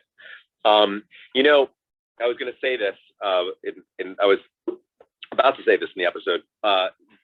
I often get social media messages from fans who bring up Adam a lot. you know, and Dave, really. I mean, like, you know, asking me like, you know, how I, you know, like how I feel about the character, and you know, very often, you know, when fans will talk about the band, they bring Adam into the band, and for me, like, you know, he's not really half alien, because most of what I remember from the show starts in season 4. For me, this season, it was such a blur for me, and so much of it felt like this could end at any moment, and I felt like, you know, there were very few lines, and so, although there were way more than I thought, my memory of the season was that, like, I had like 2 lines in it. It was surprisingly more than that, and whatnot. And I just, like, watching all of this, I completely get it now, and it's like I feel like it's a real shame knowing that he doesn't come back, because this storyline could have been really interesting. And that character. Are you finally understanding the appeal for? Yeah. He finally understands but Adam should have stayed. Gotta love it. Okay, I'm just gonna say this. I'm bouncing, but I'll be back tomorrow. All right. Bye, Tasha. So John, do you feel like I'm just you're saying this about the band? This is Chris, by the way. Yeah. You're saying this about the band. Do you feel like maybe he's not really part of Hep Alien because Hep Alien hasn't been established as? Yeah, well, they don't even name it Hep Alien, right? Like, it's not. We don't even have a name yet. I don't even know if we would have gotten that. Would we have gotten that name if he had stuck around? I don't know. I mean, I don't know if that was a name that they had in mind. Probably it's an anagram of Helen Pye, and that story was, you know, heavily influenced by her, and she also. Oh my gosh, I did not know that. Oh yeah, that's her name, just rearranged. And of course, you know, Dave Rogalski, we all know, we met him. He's a real person. He's her husband, you know. So they probably imagined that the storyline was going to grow in that way. So I imagine we would have probably been called Hep Alien. But the way that it played out is Hep Alien began without him. So I associate my time on the show as being a part of Hep Alien, and this stuff, it almost feels detached from what I remember on the show. I don't know if that's crazy, but it really does. Like, even watching it, it feels a little bit detached. Like, I don't have that many memories from this season. I'm gonna have a bunch of stuff coming up, like all kinds of funny set stuff that I remembered, weird little like bloopers and things, all kinds of stuff. But from this season, I don't. And like I said, I actually really thought that I had like 1 or 2 lines in the whole season. That's how detached I was from it. And, you know, I remember my time on set with Adam. I remember him to be a really nice guy. And like I said before, I felt like I was developing a friendship with him. But I didn't really know what he meant to the show. And now I do. And now I'm like, I'm actually like kind of a little sad, to be honest, like that I know that I'm already spoiled enough to know that it doesn't continue. Hey, you don't remember what your old voice was like? I don't know. Who was that? Who just did that? That was me. Well, it also makes sense more now why earlier on you were saying that you felt like in the first season you were in you were more like just kind of a storyline. What were you calling you? I felt like we were set dressing to a story. We were set dressing to a storyline about Lane and Dave, and I still actually feel that to a degree, because I think that like the biggest part of the band storyline was just Lane and Dave. You know, if you were to like distill the whole, you know, band thing from season 3 down to its most important thing, like me and Todd wouldn't be there. We would fall through the screen. You know, what would be left would be the attempts at love between it would be this like Romeo and Juliet type thing between Dave and Lane. And I don't think, I mean, again, like, you know, I could be wrong. I've been wrong plenty of times in this watch, but I don't feel like that's what the band storyline is in future seasons, that it really is like a much rounder storyline. Yeah. Someone just was making fun of your voice, and it reminded me, I meant to say this like previously when you first came on. You loved loved my voice in it. You loved it. No, I was just so surprised. Like I literally like Googled like an interview of you so I could see your face while you're talking, because I was like, this does not sound like Brian from Gilmore Girls at all. Did you actually think that maybe I was an imposter? No, I was just like, what happened? His voice is like so deep now, and I don't understand. So I literally went on YouTube and looked up an interview where like it was actually your face, and I was like, my mind was absolutely blown, because Brian was like nasally and like quiet and like light voice. You were remembering this guy. You were remembering that guy that was speaking like this. Like, yeah, like an octave higher, like that. Yeah. Yeah, I was just. It just not that difficult to do. Yeah, maybe it's that deviated septum that Brian has that like changed his voice. Yeah, right. I mean, yeah, like he got corrected. You're also younger. Somewhere between season 3 and season 4, he got his deviated septum clearly operated on. Maybe when you knew you were going to stay on the show for a while, you stopped doing it because you didn't want to keep masking your voice over and over again. I mean, that might have been it. I might have just been like, this is way too taxing. I'm not doing this anymore. You got a vocal upgrade, like all the steps got a little upgrade on one. Yeah, sure. Like my voice changing was like the equivalent of Lorelai getting the really great hair that she got in season 3. No, I don't really know what it was. I mean, it's also very possible that like just the dialogue in season 4 didn't really work well with that, sort of raspy thing that I was doing. And it just felt better like that. I mean, like, imagine me doing the raspy thing and going orange pico, sleepy time. It wouldn't have nearly the kind of, the kind of Brian that we know. You kind of went from raspy to like a surfer dude who goes, "Hey man," it's like so hilarious. I just remembered that every time I pull out Sleepy Time like tea, I hear your voice in my head. Yeah. Totally forgot. Yeah, what was it? It was orange pico, lap song oolong, oolong, and then Sleepy Time. Yeah, it was lap song oolong.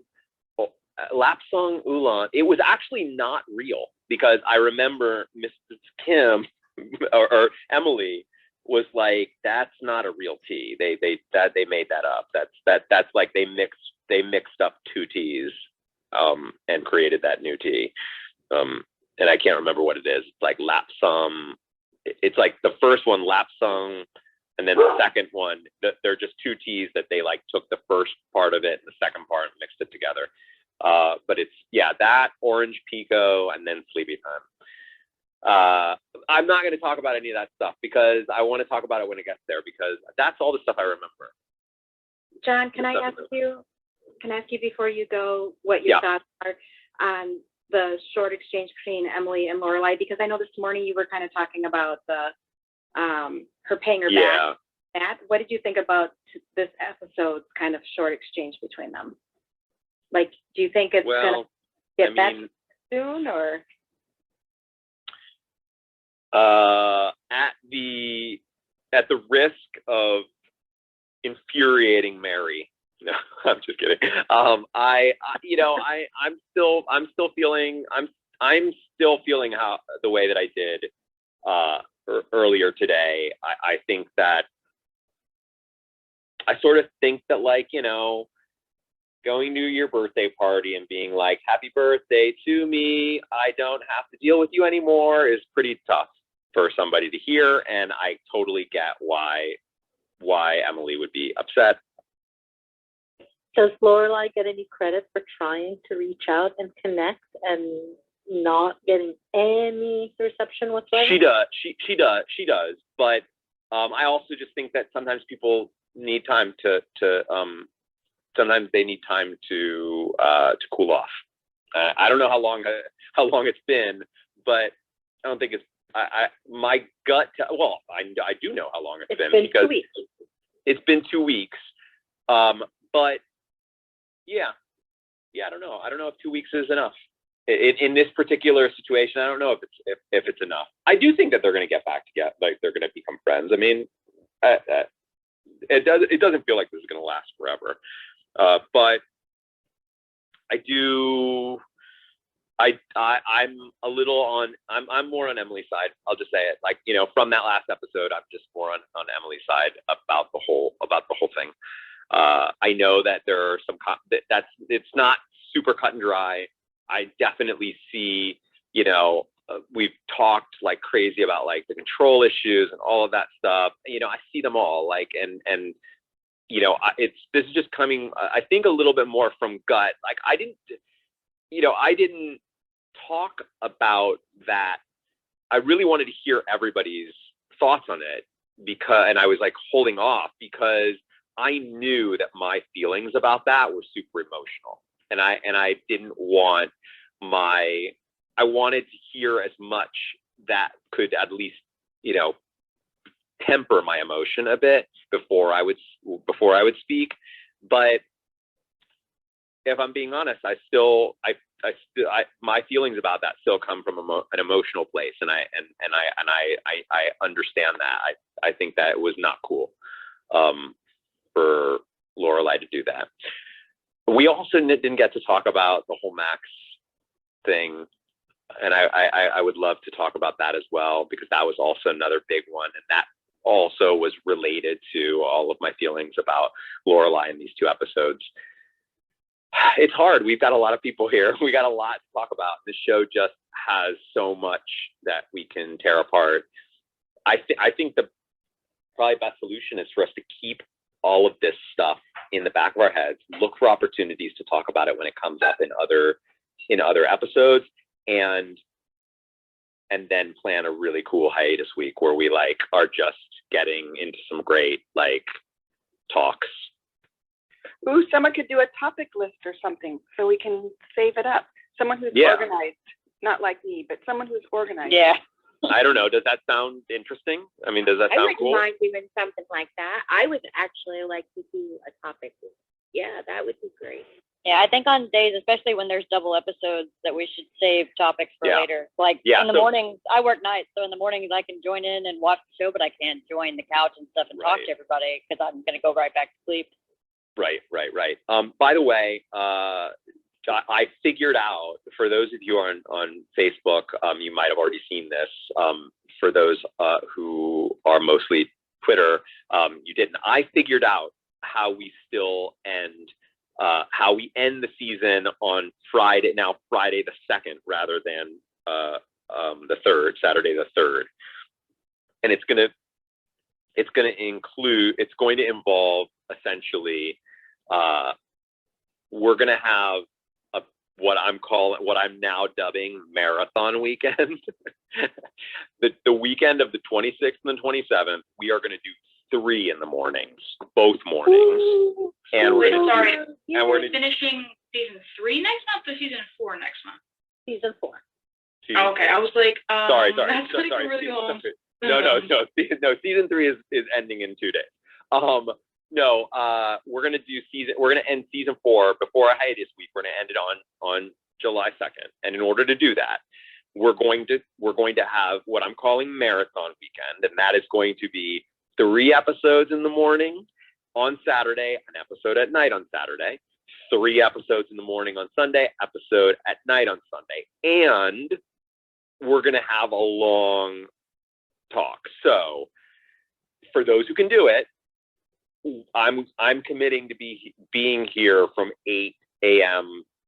Pacific time to around 1 p.m., 1:30-ish Pacific time, you know, so that we can get like a really good thing. So, you know, also that will allow folks who want to kind of come in and out. And I think that we can also promote it and get any other Gilmore fans who have not joined us to sort of, you know, get excited about something like that.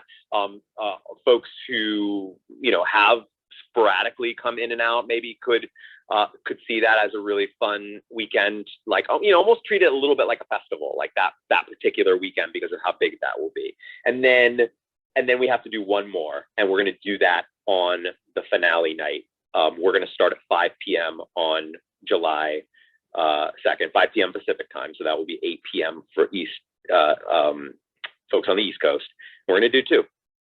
We're going to do a 5 p.m. and then we'll do a 5:45,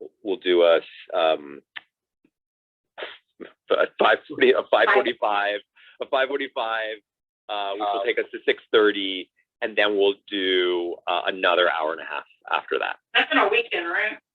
That's on a Friday. You said Friday, July 2nd, correct? Correct. Yeah. That's our final day. On 5 on Friday. 5 p.m. Pacific time on Friday. So that's 8 p.m. for East Coasters, and that will be our penultimate episode and our finale. Is that the tailgate night? I hope I can make it. Is that what? Is that the tailgate night? No, tailgate night is the 25th. That's that's a day after a break that we're taking on Thursday the 24th, specifically so that we could shift that tailgate onto a Friday so that people could participate in some grilling who want to do that. You have great organizational skills, John. This one was tough. I got to admit, this one was a tough one. I had to deal with Canada Day, Independence Day, tailgate party, going out of town. But I think that this is going to work. So on those days off, if we wanted to schedule something, that would be something we could do if people wanted to like do a little. Absolutely. Like, I encourage it. Yeah. And my hope is that I'm going to have kernels done by our hiatus week so that we can release that big, exciting feature the way that I released mementos, crappy mementos on our last hiatus week. My hope. No, I mean it just crappy, like crappy code. Like it was fun, but I need to fix it.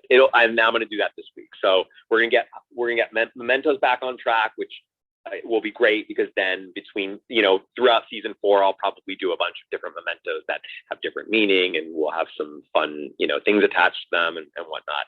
And then when kernels come in, that will help us usher in our reservation system and get us ready for it'll allow folks to create their own mementos for their own events that they want to do, because mementos will need kernels in order for you to create some for your own events, and that will also get us ready for towards the end of this whole watch.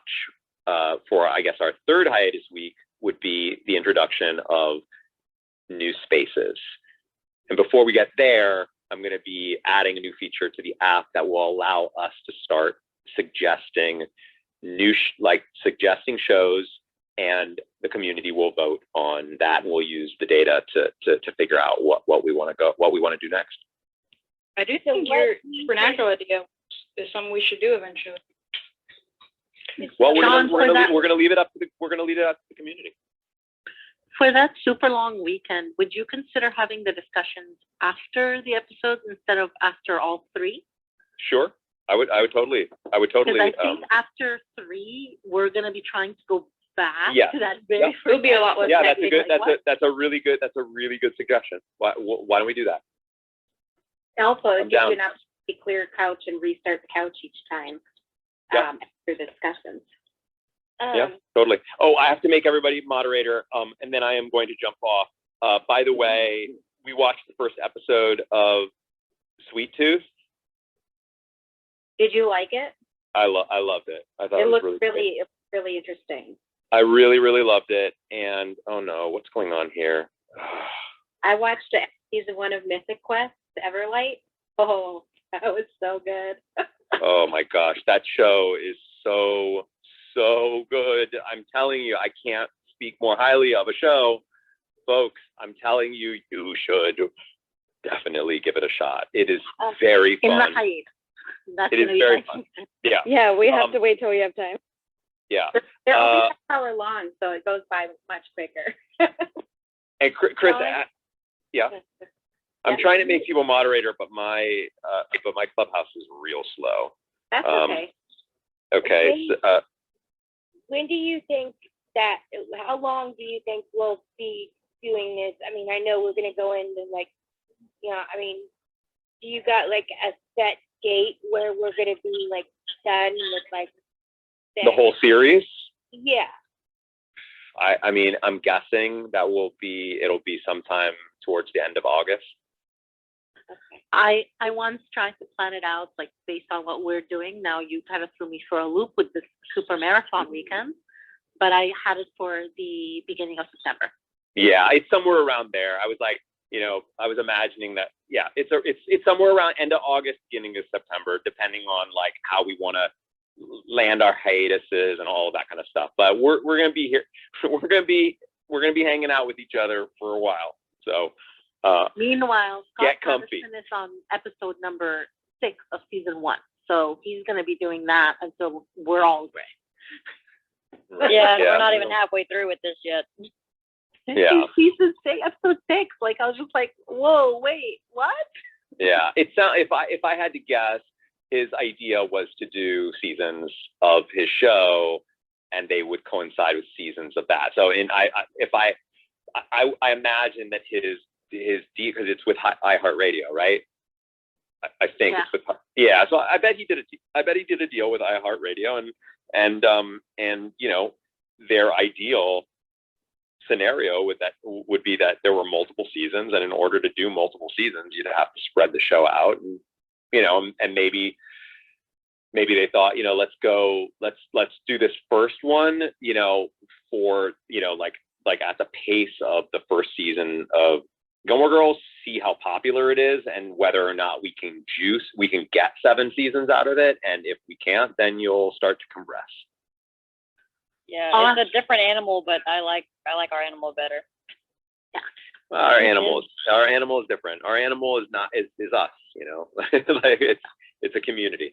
All right, everyone, I am going to hop off, and I will be back tomorrow. We'll be here at 7 p.m. 2 more episodes. I mean, I can't believe that we're almost at the end. Be excited for the rest. Be very excited. Yes, I am. All right, everyone. Thank you so much again for spending time with me. Good night. All right. Good night, John.